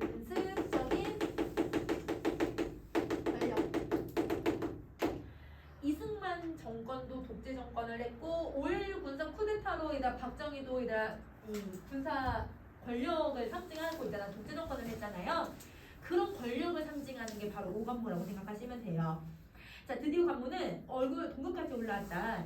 그 얼굴이 긴장 속에서 땀에 번들거렸다. 왜냐면 이제 김일병을 죽이려고 하니까 자기도 좀 약간 긴장이 되는 거야. 그런데 동강나간 팔 팽개하고 들어 누워서 처먹고만 있을 테냐? 라고 하면서 오늘은 네 눈도 같이 겨울 준비를 해야겠다 하면서 김일병을 일으켜 끌고 동굴로 나가버린다. 내가 불현듯 관모의 팔을 잡아. 일단 관모의 팔 딱 잡았다는 건 뭐야? 대항하려고 하는 거지. 그러지 마, 죽이지 마. 대항을 하려고 하는데 관모가 독살스러운 눈으로 나를 쏟아보니까 나는 아무 말도 못하고 고개를 떨궈버려요. 그럼 이 말은 적극적으로 대항을 한 거예요? 소극적으로 한 거죠. 자, 그럼 여러분 나의 소극적 대항이라고 써주자. 소극적 대항. 넌 구경이나 하고 있어. 타이르듯이 낮게 말하고 관모는 김일병을 앞세우면서 산을 내려간다. 말 끝에 나는 이 참새 가슴아 라고 말하고 싶어하는 관모의 소리를 들은 것만 같았다. 여러분 진짜 관모가 아유 이 새 가슴아 이렇게 얘기한 게 아니야. 내가 내 스스로 그렇게 생각을 하는 거야. 왜냐면 자 사람이 이들아 죽어갈 거라는 거 알잖아요. 그런데도 잡았어요? 못 잡았어요? 못 잡았다는 건 사람이 내가 못 잡았으니까 이 사람이 죽을 거라는 걸 죄책감을 느껴서 그래. 어휴 내가 마음이 너무 쫄보여가지고 이 사람도 못 살리고 어떻게 죄책감이 드니까 어휴 이 새 가슴아 어휴 이 참새 가슴아 이렇게 얘들아 자기를 자조적으로 바라보고 있다고 생각을 해주면 돼. 그래서 여러분 참새 가슴에다가 얘들아 죄책감 중간 없지만 쓰셔야 돼요. 죄책감. 그리고 여러분 또 아까 여러분 내가 내 스스로 자조적인 행동을 하고 있는 거라고 했지. 내가 이 사람을 죽게 내버려 둔 거나 다름없으니까. 자 그리고 말끝에 기동을 해서 침착하게 걷고 있는 김일병은 단 한 번 길을 내려가면서 나를 들여다본다. 그러나 그 눈에는 찾아볼 수가 없다. 둘은 눈길에 검은 발자국을 내며 골짜기로 내려갔다. 그럼 여러분 이 1번 문단이 소설 속의 소설의 이야기예요. 소설 속에 또 소설이 있어요. 그러면 여러분 이게 바로 소설의 이야기, 즉 이야기 속에 이야기가 있으니까 내화에 해당하죠. 여러분 날개에다가 내화라고 쓸게요. 그러면 이 내화는 여러분 주인공인 나, 즉 여러분 이제 형이겠죠. 형과 나의 얘들아 고통과 아픔을 상징하는 내용이야. 자 그러면 여러분 이제 그 아래 형이 소설을 완성해야 되는 거 완성을 했어. 완성한 것의 의미를 한번 살펴볼게. 이 소설을 완성하는 게 아까 여러분 뭐였어요? 극복하는 거. 극복하는 거야. 그래서 과거의 상처에 머무르지 않고 다시 일상으로 복귀할 수 있도록 해주는 게 바로 소설 쓰기의 완성이에요. 완성의 의미예요. 그래서 여러분 거기 일상으로 돌아가는 것 이렇게 정리를 해주자. 일단 일상으로 돌아갔다는 건 트라우마를 어느 정도 극복을 했다는 뜻인 거잖아. 그래서 그걸 상징하는 거야. 자 그다음 자 그럼 2번 위에 뭐가 있냐면 네모 박스가 있을 거야. 그치? 그거는 이야기가 다시 바깥의 이야기가 시작되고 있어서 외화라고 써줄 거예요. 외화. 자, 이 병신 새끼가 이들 무슨 의미를 가지고 있는지 한번 봐보자. 첫 번째, 혜인이를 잡지 못하고 누군가의 얼굴을 그리는 동생을 비판하고 있어요. 그러니까 형이 동생을 비판하는 말이에요. 얘들아 혜인이 사랑하면 혜인이 잡아야지. 혜인이를 잡지도 못하고 어떻게 하냐면 그래 너 나보고 소극적이라고 했지? 그냥 너 잘 가. 끝까지 소극적이네. 그러면서 집에 와서 그립다고 계속 그림 그리고 있어. 그러니까 얘들아 이게 극복이 돼 안 돼? 극복이 안 되는 거야. 그러니까 너는 잡고 싶으면 잡아야지. 왜 비가 그렇게 소극적으로 행동하고 있어? 소극적이고 얘들아 수동적인 행동을 하고 있는 동생을 비판하는 내용이에요. 왜냐면 오늘 여러분 여기에 내가 형이 혜인이 결혼식에 갔다 왔거든요. 혜인이가 얘들아 형이 소개해준 사람이거든 혜인이를. 근데 혜인이가 다른 사람이랑 결혼했어 얘들아. 이 사람이 이제 너무 소극적이니까 다른 사람이랑 결혼한 거야. 그러니까 얘들아 그렇게 다른 여자 다른 사람이랑 결혼하게 너는 그냥 내버려 둘 거야? 약간 이런 식으로 형이 얘기하는 거지. 그 다음에 두 번째는 어떤 의미를 갖고 있냐면 현실에 적극적으로 대응하지는 못하고 소설 쓰기로 얘들아 관이 아픔 구체적인 아픔을 벗어나고자 했던 자신을 비판하는 거예요. 그러면 여러분 자기는 여러분 현실에서 뭔가 극복해 보려고 한 건데 소설 쓰기 안에서만 얘가 극복하려고 했으니까 그거를 비판을 하는 거야. 그럼 자 첫 번째 비판은 그냥 동생을 비판하는 거지. 두 번째는 자기를 비판하지. 그럼 여러분 자기를 비판하는 게 뭐예요? 자조적 태도네요. 그래서 이건 비판 없으니까 여러분 동그라미 2번에다가 자조적이라고 써주자. 자, 그 다음 다시. 이번에는 형이 손으로 연신 원고를 찢어서 불에 넣으면서도 눈은 내쪽해주면서 분명히 말을 했다. 그래, 도망간 아가씨의 얼굴이 그리고 싶어졌군. 여러분, 형이 나한테 계속 어떻게 하냐면 야, 너는 그 여자 잡지도 못하면서 그 여자 얼굴 왜 그리냐? 이러면서 계속 나를 얘들아 모욕적으로 만들고 있는 거야. 기분 나쁘게 말하는 거지. 그러니까 여러분 나는 아직도 더 참을 수 있다라고 생각을 해. 그러면 이 말은 여러분 나의 세 가지 태도가 드러나요. 첫 번째, 형이 아무리 나에게 모욕적인 말을 해도 그거를 참을 수 있다라고 하는 인내심. 자 그리고 두 번째, 형이 도대체 왜 술 마시고 들어와서 이런 행동을 할까? 소설 막 태우고 자기한테 막 모욕적인 말도 하고 왜 이런 행동을 하고 있는지에 대한 궁금증. 자 그 다음 세 번째, 소극적이고 수동적인 성격이어서 형한테 말도 못하고 있어요. 자 그 다음에 다시 그렇게 나는 아주머니와 여전히 아주머니는 형과 나의 얼굴을 무표정하게 번갈아 보고 서 있었다. 다 소용없는 짓이야. 다 오해였어. 형은 소설 쓰기나 그림 그리기가 한계가 있다고 생각을 하는 거예요. 지금 여기서 한계. 여러분 아무리 내가 그래서 난 극복했어, 나는 이겨냈어, 그래서 얘들아 이겨냈다고 아무리 써도 실전으로 가면 할 수 있을까? 실전에만 못할 수도 있어. 얘들아 너무 두려우니까. 그러면 여러분 현실에서는 그렇지 않은 거예요. 아무리 소설 쓰기에서 얘들아 사람을 오감모를 얘들아 100이나 죽였다고 하더라도 실제로는 오감모 죽일 수 있어 얘들아? 큰일 나 얘들아. 죽일 수 없어. 근데 오감모는 진짜 사람이 아니라 뭘 상징했어요? 관습적 권력이고 폭력이고 악이잖아요. 한 사람이 얘들아 폭력이나 악이나 이 관습적인 이 권력을 혼자서 무찌를 수 있어요? 이건 너무 불가능해요. 그거를 형이 느끼기 시작을 한 거예요. 그러니까 내가 소설 쓰는 거 말고도 내가 이걸 세상에서 직접 극복을 해야겠구나 이렇게 다짐을 하고 있는 부분인 거야. 형은 다시 중얼거리는 투였다. 나는 지금 형에게 원고를 불태우는 이유를 이야기시키려는 건 소용없는 일인 것 같았다. 자 여러분 소설은요 무슨 행위냐면 관념적인 행위예요. 왜냐면 허상을 만들고 허구를 만들어서 머릿속으로 생각하는 거잖아요. 관념적인 행위로는 현실을 바꿀 수 없다라는 현실적인 제약 때문에 원고를 태우고 있는 거예요. 그래서 여러분 거기에 관념적인 행위로는 현실을 바꿀 수 없다라는 제약을 느꼈기 때문에 형은 원고를 태우고 있다. 그럼 이제 원고를 태운다는 건 현실을 인식한 것도 되지만 그래 나는 소설에서만 극복한 게 아니라 현실에도 이겨낼 거야. 이거를 다짐하고 있는 행위라고 생각해주면 돼.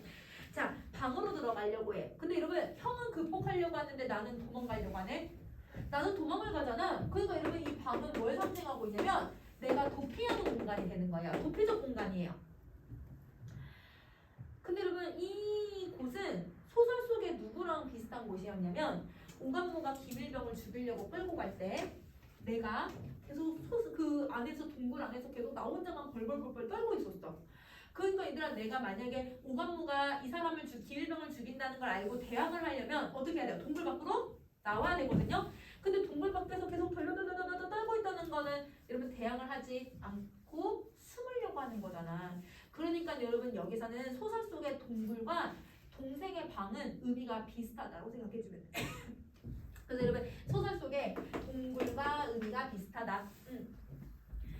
자 거기 있어. 형이 벌떡 몸을 일으키는 체 하면서 호령을 했다. 자 그럼 다시 할게. 10번.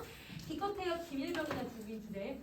어휴 이렇게 쪼잔한 너는 약자밖에 못 죽이는 수동적인 새끼가 이런 식으로 형이 비꼬는 거야. 자 임마 넌 다 잊고 있었다. 불쌍한 김일병은 그 아가씨가 널 싫어하는 건 당연해. 이렇게 소극적인 새끼를 왜 좋아해? 이렇게 형은 비꼬는 거야. 자 그럼 여러분 정리해볼게. 동생이 쓴 소설 결말에 대해서 형이 빈정거리고 있는 건데요. 기성의 얘들아 권위, 기성의 권위나 부정적인 현실에 동생이 어떻게 얘들아 순응하고 있는 거잖아. 그 동생이 순응하는 모습을 비판하고 있는 형의 모습인 거예요. 자 그러면 형은 어떤 인식을 가지고 있냐면 아유, 그 아가씨도 아가씨를 선택을 한 거, 아가씨가 너를 선택 안 한 이유는 네가 소극적이어서고 김일병을 죽인 것도 너는 소극적이어서 죽인 거야. 이렇게 해서 김일병과 아가씨를 동일시하고 있어요. 여러분 이거는 진짜 인물이 똑같다는 게 아니라 여러분 여기서 아가씨를 통해서 동생이 소극적이라는 것을 드러내고 그리고 여기서 또 김일병을 통해서 김일병을 죽이는 걸로 내가 동생이 선택을 했잖아요. 김일병을 죽이는 걸 통해서 동생이 또 소극적인 사람이라는 걸 내가 비꼬고 있는 거야. 그러니까 여러분 이 사람이 똑같은 기능을 하고 있다는 걸 보여주는 거지. 동생이 모두 다 소극적인 태도를 가지고 있다는 걸 보여주는 사람들이라고 생각을 하는 거야. 자, 넌 내가 소설 불태우는 이유를 묻지 않고 소설 불태우는 건 이제 쓸모가 없어서 그래. 왜? 나는 이제 현실에서 깨고 나올 거거든. 현실로 나올 거거든요. 형은 자 너무나 정색을 한 목소리여서 나는 형의 얼굴을 보려고 했지만 형의 손이 귀를 놓아주지 않았다. 그런데 너 또 읽었겠지만 거 내가 죽인 간모는 믿지 않아? 오늘 밤 나 그놈 만났다. 이다 실제로 오감무라고 하는 사람을 만났던 거예요. 꿈속이다. 소설 속에서 죽인 그 사람을 실제로 만난 거예요. 그러니까 형이 술을 마시고 와서 아 현실은 진짜 오감무로 죽일 수가 없네. 그러니까 내가 현실에서 이걸 극복하려면 뭘 해야 될까? 그래 소설부터 배우자 이렇게 생각을 했던 거야. 자 그럼 가볼게. 오감무를 실제로 만났다는 건 관념적 세계. 이런 관념적 세계가 어디냐면 소설이에요. 이 소설만으로는 여러분 이 부당한 세력을 죽일 수가 없어요. 얘를 죽일 수가 없어요. 자 그래서 경험의 세대. 얘들아 경험의 세계가 어디냐면 현실이죠. 현실. 이 현실로 복귀해서 극복하겠다라고 하는 형의 의지를 여기서 다지게 되는 거야. 아 소설에서 아무리 오감무를 죽여도 내가 이걸 극복할 수 없겠다. 그러면 내가 이 소설을 태우고 현실로 나와서 현실에서 이 트라우마를 극복해가지고 오감무에 대항해야지. 오감무가 상징하는 모든 것에 대항하려고 해야지. 이렇게 형이 다짐하게 되는 거예요. 자 그 다음 다시. 그러고는 잠시 말을 끊고 나를 찬찬히 살펴보고 있었다. 그 눈은 술에 젖어 있었지만 생각이 멀리 있는 것처럼 보이는 것은 결국 술 때문만은 아닌 것 같았다. 그러나 형은 이제 안심이 하는 듯이 큰 소리로 그래 이거는 쓸데없는 게 돼버렸지. 이 머저리 새끼야. 이렇게 얘기를 해요. 자 그럼 의미를 한번 살펴보자. 소설과 달리 실제 현실에서는 비인간성과 폭력의 상징인 관모가 여전히 살아있어서 형은 이제 현실에서도 극복하고자 해요. 그런데 여러분 이 극복하고자 하니까 여러분 소설이 이제 쓸모없어요. 근데 여러분 동생은 여전히 그림을 그려요. 그러니까 이 동생에게 이 머저리 새끼야 이렇게 얘기를 하는 거야. 자 16번 가자. 그렇다고 해도 형은 이제 곧 일을 시작하게 될 것이다. 아까 여러분 소설을 중단했을 때는 얘들아 이 막 메스를 막 이렇게 넣었다고 했잖아. 근데 이제 소설 쓰기도 완성했고 소설도 태웠으니까 극복이 된 상태지. 그러면 형은 어디로 갈 거야? 일상으로 다시 돌아갈 수 있다는 거야. 자 형의 상황은 현실에 대한 실현과 아픔이 있다 하더라도 자신의 상처를 직면하고 치유도 한 상태가 된 거예요. 그러니까 형은 여러분 능동적이고 적극적인 모습을 가지게 된 거죠.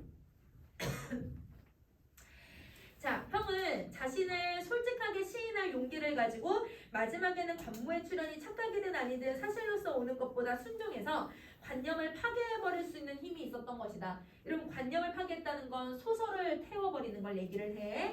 소설을 태워버릴 힘을 가지고 있었던 것이다. 무엇보다 형은 그 아픈 곳을 알고 있었으니까 얘들아 왜 아픈 곳을 알고 있어? 구체적 아픔을 느꼈기 때문이라고 생각을 해요. 자 어쨌든 형을 지금까지 지켜온 그 아픈 관념에서 여러분 이 아픈 관념에서는 여러분 전쟁의 상흔을 얘기하는 거지. 전쟁의 아픔은 무너지고 말았지만 그만한 용기는 계속해서 형에게 메스를 휘두르게 할 것이다. 여러분 그만한 용기는 이 아픔을 뭐 할 수 있는 용기예요. 아픔을 극복할 수 있는 힘. 그래서 느은되어 있는 부분에다가 의미 적어주면 될 것 같아. 자, 형은 메스를 휘두른다는 건 여러분 이제 형 계속 극복할 수 있을 거야. 그거는 무서운 창조력일 수도 있다. 그러나 나는 멍하니 누워서 생각을 모으려고 애를 썼다. 나의 아픔은 어디서 온 걸까? 혜인이 말처럼 형은 6.25의 전상자이지만 아픔만이 있고 아픔이 오는 곳이 없는 나의 환부는 어디 있을까? 그럼 여러분 내 환부, 내 아픔의 원인이 어디에 있다고 생각해요? 어디 있는지 모른대요. 어디서 왔는지를 모르겠대요. 이렇게 얘기를 하는 거죠. 자 그러면 혜인은 아픔이 오는 곳이 없으면 아픔도 없어야 된다고 주장을 해. 근데 나는 엄살을 부리고 있는 걸까? 나는 왜 아픔이 없는데 왜 아픔이 있다고 생각하는 걸까? 이렇게 생각을 하는 거지. 나의 일은 그 나의 화폭, 일단 화폭의 그림이에요. 이러면 아까 그림은 어떻게 한다고 했어요? 극복이 안 된다고 했잖아요. 그럼 정리해보자. 형의 소설과 대비가 되는 대상이에요. 형은 극복했는데 동생은 안 되는 거죠. 그리고 여러분 그러면 여러분 이 그림은 화폭은 현실을 극복해주는 대상이에요. 극복 매개가 될 수가 없죠. 그러니까 여러분 칸이 좀 작지만 X 표시해줘 얘들아. 현실 극복 매개가 안 된다. 그것을 다시 찾기 시작해서 나는 지금까지보다 더 많은 시간을 망설이면서 허비해야 될지 모른다. 그럼 여러분 그것은 아픔의 원인을 찾는 것. 나는 아픔의 원인이 어디 있는지 모르니까 계속 방황하고 있는 중인 거야. 어쩌면 나의 힘으로는 영영 찾아내지 못할 말 얼굴일지도 모르겠다. 그럼 여러분 이 얼굴은 뭘 상징하고 있냐면 진짜 여러분 페이스 이걸 얘기하고 있는 게 아니라 아픔의 실체죠. 아픔의 원인이에요. 그래서 여러분 아픔의 원인 실체 이렇게 정리해주면 될 것 같아요. 아픔의 원인과 실체야. 나의 아픔 가운데에는 형에게서처럼 명료한 얼굴이 없다. 얘들아 명료한 얼굴은 그럼 뭘 의미하고 있는 거야? 형처럼 얘들아 명료하게 구체적인 아픔의 원인은 나에게 없다. 이걸 얘기하고 있는 거네.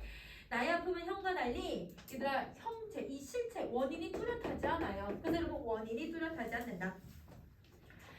자 옆에 날개만 정리하자 얘들아. 형과 동생의 아픔을 비교 한번 해볼 건데 옆에 날개 가자 날개.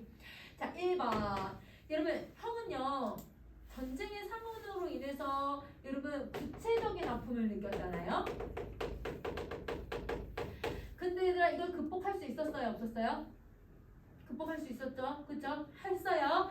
자 그 다음에 동생은 여러분 뭘 모르냐면 원인도 모르고 환부도 모르는 아픔을 겪어요. 그러니까 머릿속에만 있는 아픔인 거예요. 그러니까 극복이 돼야 안 돼요? 안 돼요. 그렇죠. 이렇게 맞추면 돼요. 자 그러면 여러분 선생님이 34쪽에 여러분 소설 쓰기 행위하고 서술상의 특징 정리해놨거든?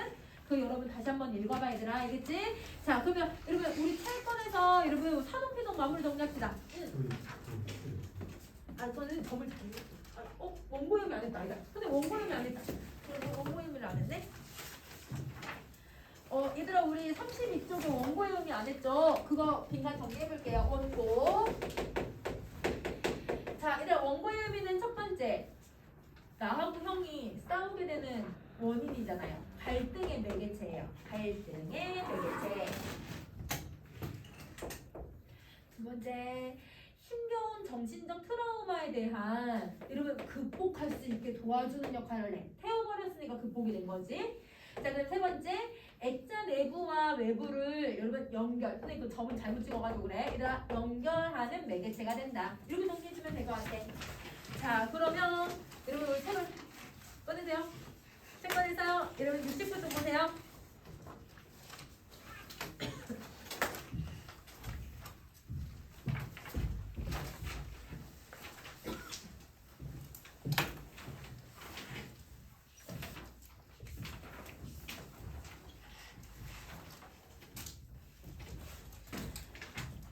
사동편을 가보자.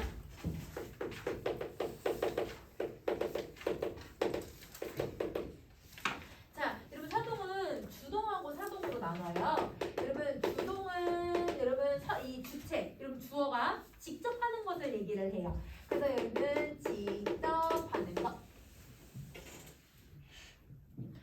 자, 그리고 사동은 여러분 주어가 다른 사람에게 행동을 스스로 할 수 있게끔 여러분 시키는 것을 얘기를 해요. 그래서 얘는 사동은 시키는 것. 자, 그러면 이 사동편 어떻게 만드는지 한번 해볼게요. 여러분 사동편을 만드는 방법은 크게 세 가지로 구분을 해요.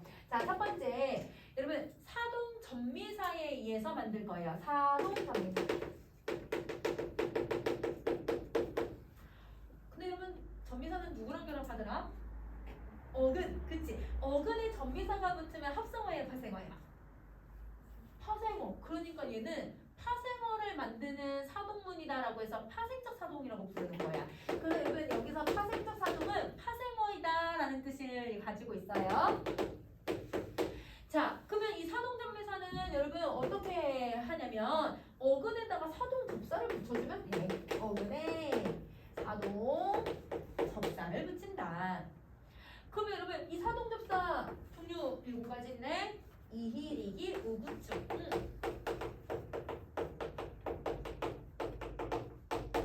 이희리기 우구축이에요. 이희리기 우구축.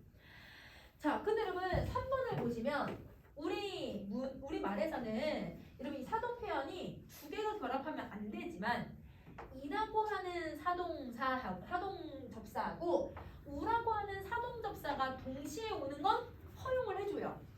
이렇게 얘들아 사동 표현이 두 개가 오는 거를 여러분 우리는 이중 사동이라고 하는데 이중 사동은 허용한다. 이중 사동은 허용한다. 그러면 여러분 거기 예시를 봐봐봐. 얘들아 예시를 봤더니 재우다란 말 들어갔잖아. 재우다는 자다에다가 여러분 여기에 이우다가 들어간 거예요. 그래서 이우다 해서 재우다 사동 표현이야. 그러면 여러분 타다에다가도 이우다를 결합을 시키면 태우다. 그래서 거기 선생님이 재우다, 태우다, 세우다, 씌우다, 일단 띄우다 다 써놨잖아. 그치? 그게 이중사동 다 허용하는 애들이에요. 자, 그 다음 다시 네 번째는 여러분 어떻게 해서도 만들기도 하냐면 접사 시키를 넣어요. 시키. 여러분 이때 시키는 앞에 체연이랑만 결합해요. 가동시키다, 정지시키다, 유지시키다, 아니면 얘들아 뭐 훈련시키다 이런 표현들로 쓰는 거야. 자, 그러면 여러분 이렇게 해서 만드는 방법이 이제 4개 있고, 자, 그 다음에 여러분 두 번째는 통사적 사동이라고 하는 애가 있어요. 얘는 상대적으로 여러분 저 파생적 사동보다 한 어절이 더 길기 때문에 얘는 여러분 긴 사동이라고 불러요. 장형 사동이라고 불러요. 그래서 여러분 얘는 긴 사동이다. 긴 사동이야. 자, 그럼 이걸 어떻게 만드냐면 어간에다가 뭐뭐하게 하다라는 말을 넣어. 뭐뭐하게 하다. 먹게 하다, 뛰게 하다, 놀게 하다, 가게 하다 이런 식으로. 자, 그 다음에 여러분 세 번째 갈게요. 여러분 세 번째는 어휘에 의한 사동문도 있어요. 어휘적 사동이라고 하거든요. 어휘에 의한 사동문이 있는데 시키다, 명령하다, 지시하다라는 단어가 있어요. 이때 여러분 시키다는 앞말과 무조건 띄었어야 돼요. 그래서 여러분 앞말과 띄어 쓴다는 건 공부를 띄고 시키다 단독으로 써야 돼. 근데 아까 얘들아 시키는 접사니까 어떻게 해야 돼? 공부시키다 해서 얘는 붙여쓰기 해줘야 돼. 그래서 여러분 요거랑 요거는 다른 거야. 이건 어휘적 사동이고 아래 거는 여러분 파생적 사동이라고 생각을 해주셔야 돼요. 자, 그러면 여러분 우리 사동문을 만드는 방법을 한번 볼 건데 여러분 사동문을 만들기 전에 여러분 이렇게 한번 보자. 여러분 주동사라고 하는 애가 있고 사동사라고 하는 개념이 있어요. 여러분 주동사가 뭐냐면 주동문의 서술어라는 뜻이야. 이건 동사라는 뜻이 아니야. 그래서 얘는 주동문의 서술어라는 뜻이고 사동사는 여러분 사동문의 서술어라는 뜻이에요.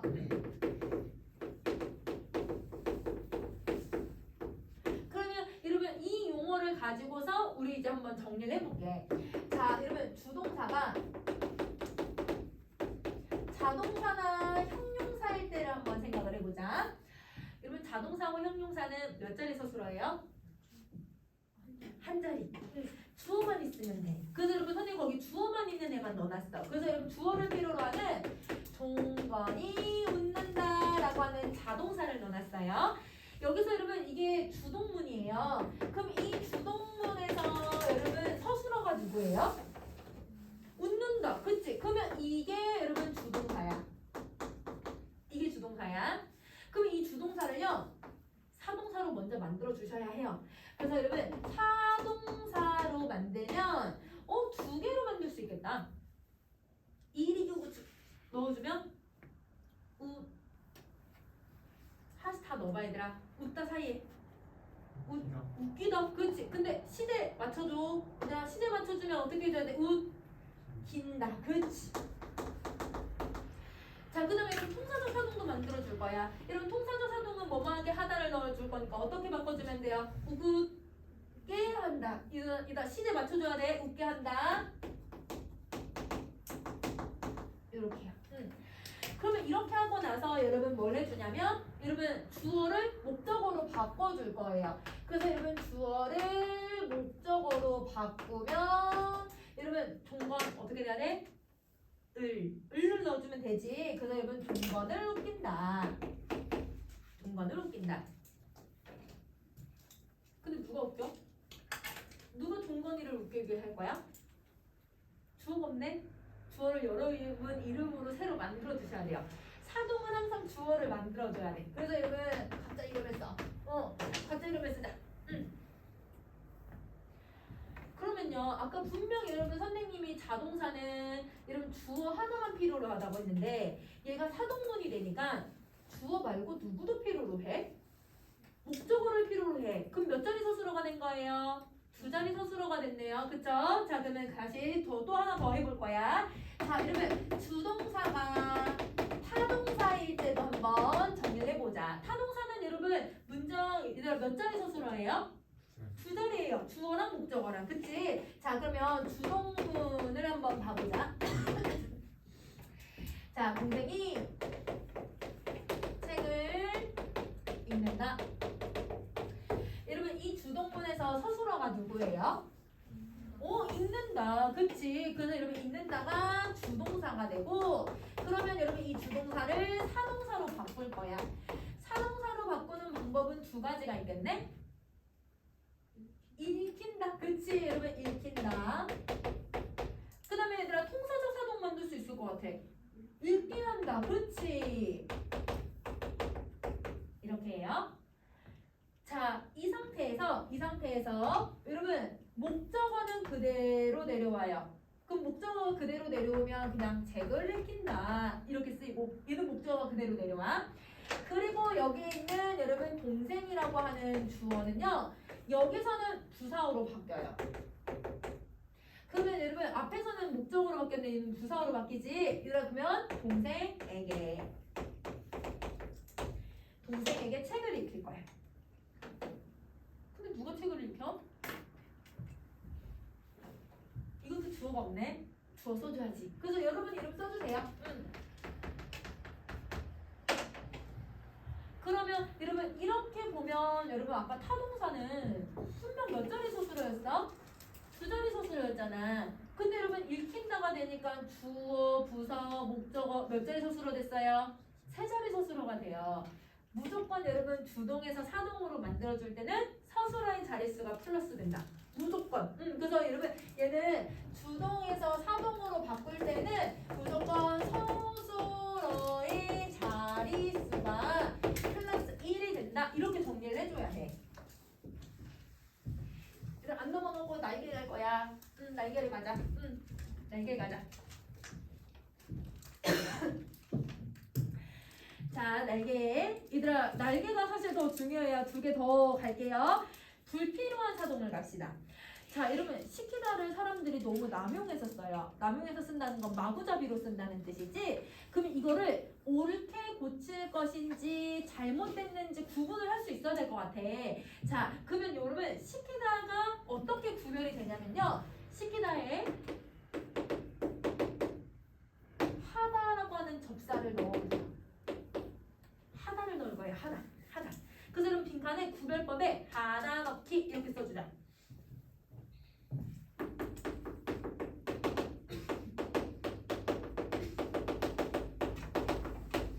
내가 아내를 입원시키다라고 했을 때 여러분 지금 시키다라고 하는 말 들어봤잖아. 그럼 여기에 누구를 넣냐면 여러분 하다를 넣어보는 거예요. 그럼 하다를 넣었을 때 내가 아내를 입원하다? 이거 문장이 성립돼 얘들아? 의미 성립이 안 되지. 그러면 여러분 이렇게 의미가 성립되지 않잖아요. 그러면 시키다를 쓰셔야 해요. 하다를 넣었는데 의미가 성립이 안 되면 그러면 시키다를 쓰는 거야. 이걸 사용할 거야. 자, 근데 여러분 만약에 그가 나에게 그 사람을 소개시키다라고 했을 때 이때 여러분 이 하다 시키다 대신에 하다를 넣어볼 거예요. 그가 나에게 그 사람을 소개했다, 소개해준다. 이러면 이거 넣어도 얘는 문장 성립되지. 그러면 여러분 의미가 성립이 되고 있으니까 이때는 하다를 쓰셔야 돼요. 그래서 여러분 하다를 넣었을 때 말이 안 되면 시키다. 하다를 넣었는데 말이 되면 하다를 쓴다. 이렇게 생각을 해주면 될 것 같아. 이게 불필요한 사동이야. 자, 그 다음에 여러분 또 어딜 가냐면 그 아래 직접사동, 간접사동 한번 가보자. 직접사동, 간접사동. 선생님 예시는 거기 있는 예시를 쓸게. 얘들아, 할머니가 아이에게 약을 줍니다.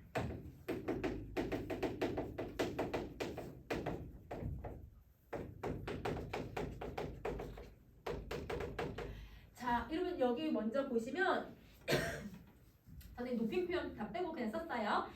자, 여러분 이 아이가 만약에 한 살이라고 생각을 해봐봐. 일단 한 살 아이한테 할머니가 야, 약 먹어라 한다고 한 살 아이가 약을 이렇게 먹을 수 있니 얘들아? 안 되지. 그럼 어떻게 해야 돼?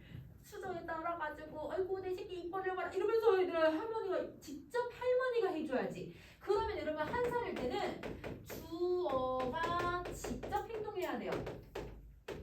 여러분 사동 표현이기는 하지만 주어가 직접 행동을 해야 되네. 근데 만약에 얘들아 아이가 20살이라고 한번 생각을 해보자. 그러면 할머니가 아이고 내 새끼 하면서 얘들아 입에 넣어줄까? 아니겠지. 약 좀 먹어라 약 좀. 그냥 말로만 시킬 거야. 그러면 누가 행동해야 돼요? 할머니가 행동해야 돼요? 아이가 행동해야 돼요? 아이가 행동해야 돼요. 맞아요. 그래서 객체가 스스로 행동을 해야 돼요. 그러면 여러분 나이가 어리면 여러분 할머니가 직접 해준다는 의미가 있고 두 번째 나이가 많으면 여러분 이거는 객체가 스스로 해야 된다라고 하는 의미가 생겨버려요. 그러면 여러분 할머니가 직접 하는 걸 직접사동이라고 해요. 즉 주어가 직접 하는 건 직접사동이야. 그런데 여러분 객체가 스스로 하게끔 하는 거는 간접사동이라고 해. 그러면 여러분 선생님이 지금 무슨 사동 표현을 썼냐면 이히리기 우후추라고 하는 파생적 사동을 썼어요. 파생적 사동은 직접 간접의 의미가 둘 다 있어요. 그래서 여러분 거기다 파생적 사동문에다가 직접 간접의 의미를 갖는다 이렇게 써주면 돼. 직접 간접의 의미를 갖는다. 자, 근데 여러분 먹이다라는 말 말고 선생님이 먹이다 대신에 먹게 하다라는 의미를 만들어 볼게. 자, 먹게 하다라는 통사적 사동을 넣으면 아이가 한 살이든 아이가 20살이든 다 할머니가 뭘 해주냐면 시키기만 해. 야, 약 좀 먹어라, 약 좀. 먹이 섰다는 이라 먹게 하다는 건 할머니가 직접 해준다는 의미가 없고 시키는 행동만 있는 거야. 그러면 여러분 통사적 사동은 둘 중에 누구의 의미만 있는 거예요? 간접. 그치? 그래서 거기다 간접이라고 써주는 거야. 그래서 여러분 요렇게 일단 의미가 나뉘니까 여러분 요거 좀 잘 구분해 줬으면 좋겠어. 자, 그럼 이제 다음 페이지로 가셔서 여러분 우리 피동 표현으로 갈게요.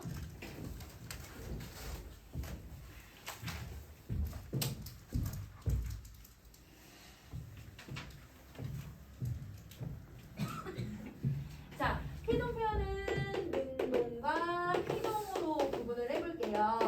자, 여러분 능동은 스스로 하고 직접 하는 것을 얘기를 해요.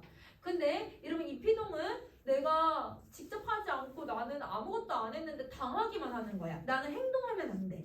그래서 여러분 얘는 당하는의 의미를 가지고 있다. 자, 그러면 이 피동 표현 만드는 방법 순서대로 4개 갈게요. 자, 첫 번째, 여러분 얘도 피동전미사를 붙여요. 피동전미사를 붙인다. 자, 이런 피동전미사에 의하면 전미사 붙었으니까 합성어예요, 파생어예요? 파생어. 그렇지. 그래서 파생적 피동이라고 불러요. 자, 그럼 이 파생적 피동은 여러분 당연히 어근에 피동 접사를 붙인다. 그러면 피동 접사는 이, 히, 리, 기 4개가 있다. 이리기 4개가 있다. 자, 근데 여러분 피동전미사는 타동사에만 붙을 수 있어요. 왜냐면 목적어를 무조건 필요로 하거든. 그러니까 타동사에만 붙어요. 자, 그리고 4번째, 얘도 전미사가 또 있는데 누가 있냐면 되라고 하는 전미사가 있어. 가동되다, 유지되다, 뭐 아니면 실현되다, 아니면 이다 정지되다, 이렇게 해서 되다 있잖아요. 되다가 있어요. 되다. 자, 그 다음에 여러분 2번째는 어휘 자체에도 얘들아 피동의 의미를 갖고 있는 애들이 있어요. 강하다라는 말은 이미 당하다라는 의미가 있지. 근데 하나는 지워야 돼. 선생님 예시를 위에다 써야 되는데 아래다 써놔가지고 되다 지울 거야. 되다는 얘들아 피동 표현이 아니에요. 여기 단어 자체로는 접사만 피동 표현이야. 자, 받다는 얘들아 내가 아무런 행동을 안 했는데 누가 선물 줬어. 그럼 받은 거는 얘들아 당한다라는 의미가 들어가 있어. 맞은 것도 내가 맞고 싶어서 맞는 사람. 내가 원해서 맞는 게 아니라 우연히 그냥 맞는 거잖아. 이것도 그냥 피동의 의미가 담겨져 있는 단어가 되는 거야. 자, 그 다음에 여러분 3번째 갈게. 3번째는 여러분 통사적 피동에 해당하는 건데요. 뭐하게 되다를 붙여요. 먹게 되다, 뛰게 되다, 놀게 되다, 되다를 붙이는 거지. 그러면 여러분 이거를 통사적 피동이라고 한다. 통사적 피동이라고 해. 그래서 어간에 바로 뭐뭐하게 되다라고 하는 애를 붙여주시면 돼요. 어간에 뭐뭐하게 되다를 붙여요. 자, 그 다음에 4번째는 여러분 아어지다를 붙일 거예요. 아어지다, 쓰여지다, 뭐 아니면 얘들아 뭐 띄어지다 이런 식으로 쓰는 거지. 그래서 얘도 문장이 조금은 길어진다고 해서 통사적 피동이라고 불러요. 통사적 피동. 그래서 얘도 어간에 아어지다를 붙이죠.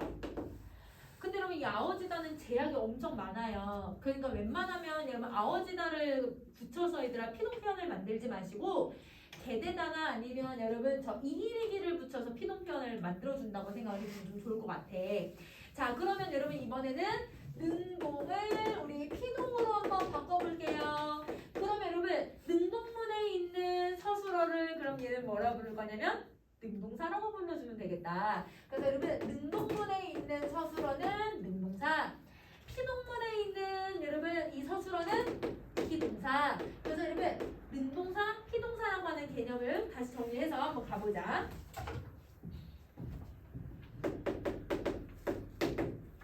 모기가 백호를 물었다. 이렇게 본다면 여기서 여러분 서술어가 누구예요? 물었다. 그치? 이게 그러면 능동사가 되는 거예요. 그러면 여러분 능동사를 항상 피동사로 바꿔줘야지. 그래서 여러분 피동사를 바꾸면 여러분 어떻게? 물렸다. 그치? 그래서 여러분 얘는 물렸다라고 고쳐주시면 돼요. 자, 여기서 목적어가 여러분 백호인데요. 이 백호를 주어로 바꿀 거예요. 그러면 여러분 백호가 물렸네. 그래서 여러분 백호가라고 하는 주어로 바꿔주시고요. 자, 그 다음에 여러분 여기 있는 모기가라고 하는 주어는 뭐가 되냐면 여러분 문장에서 부사어가 되게 만들어요.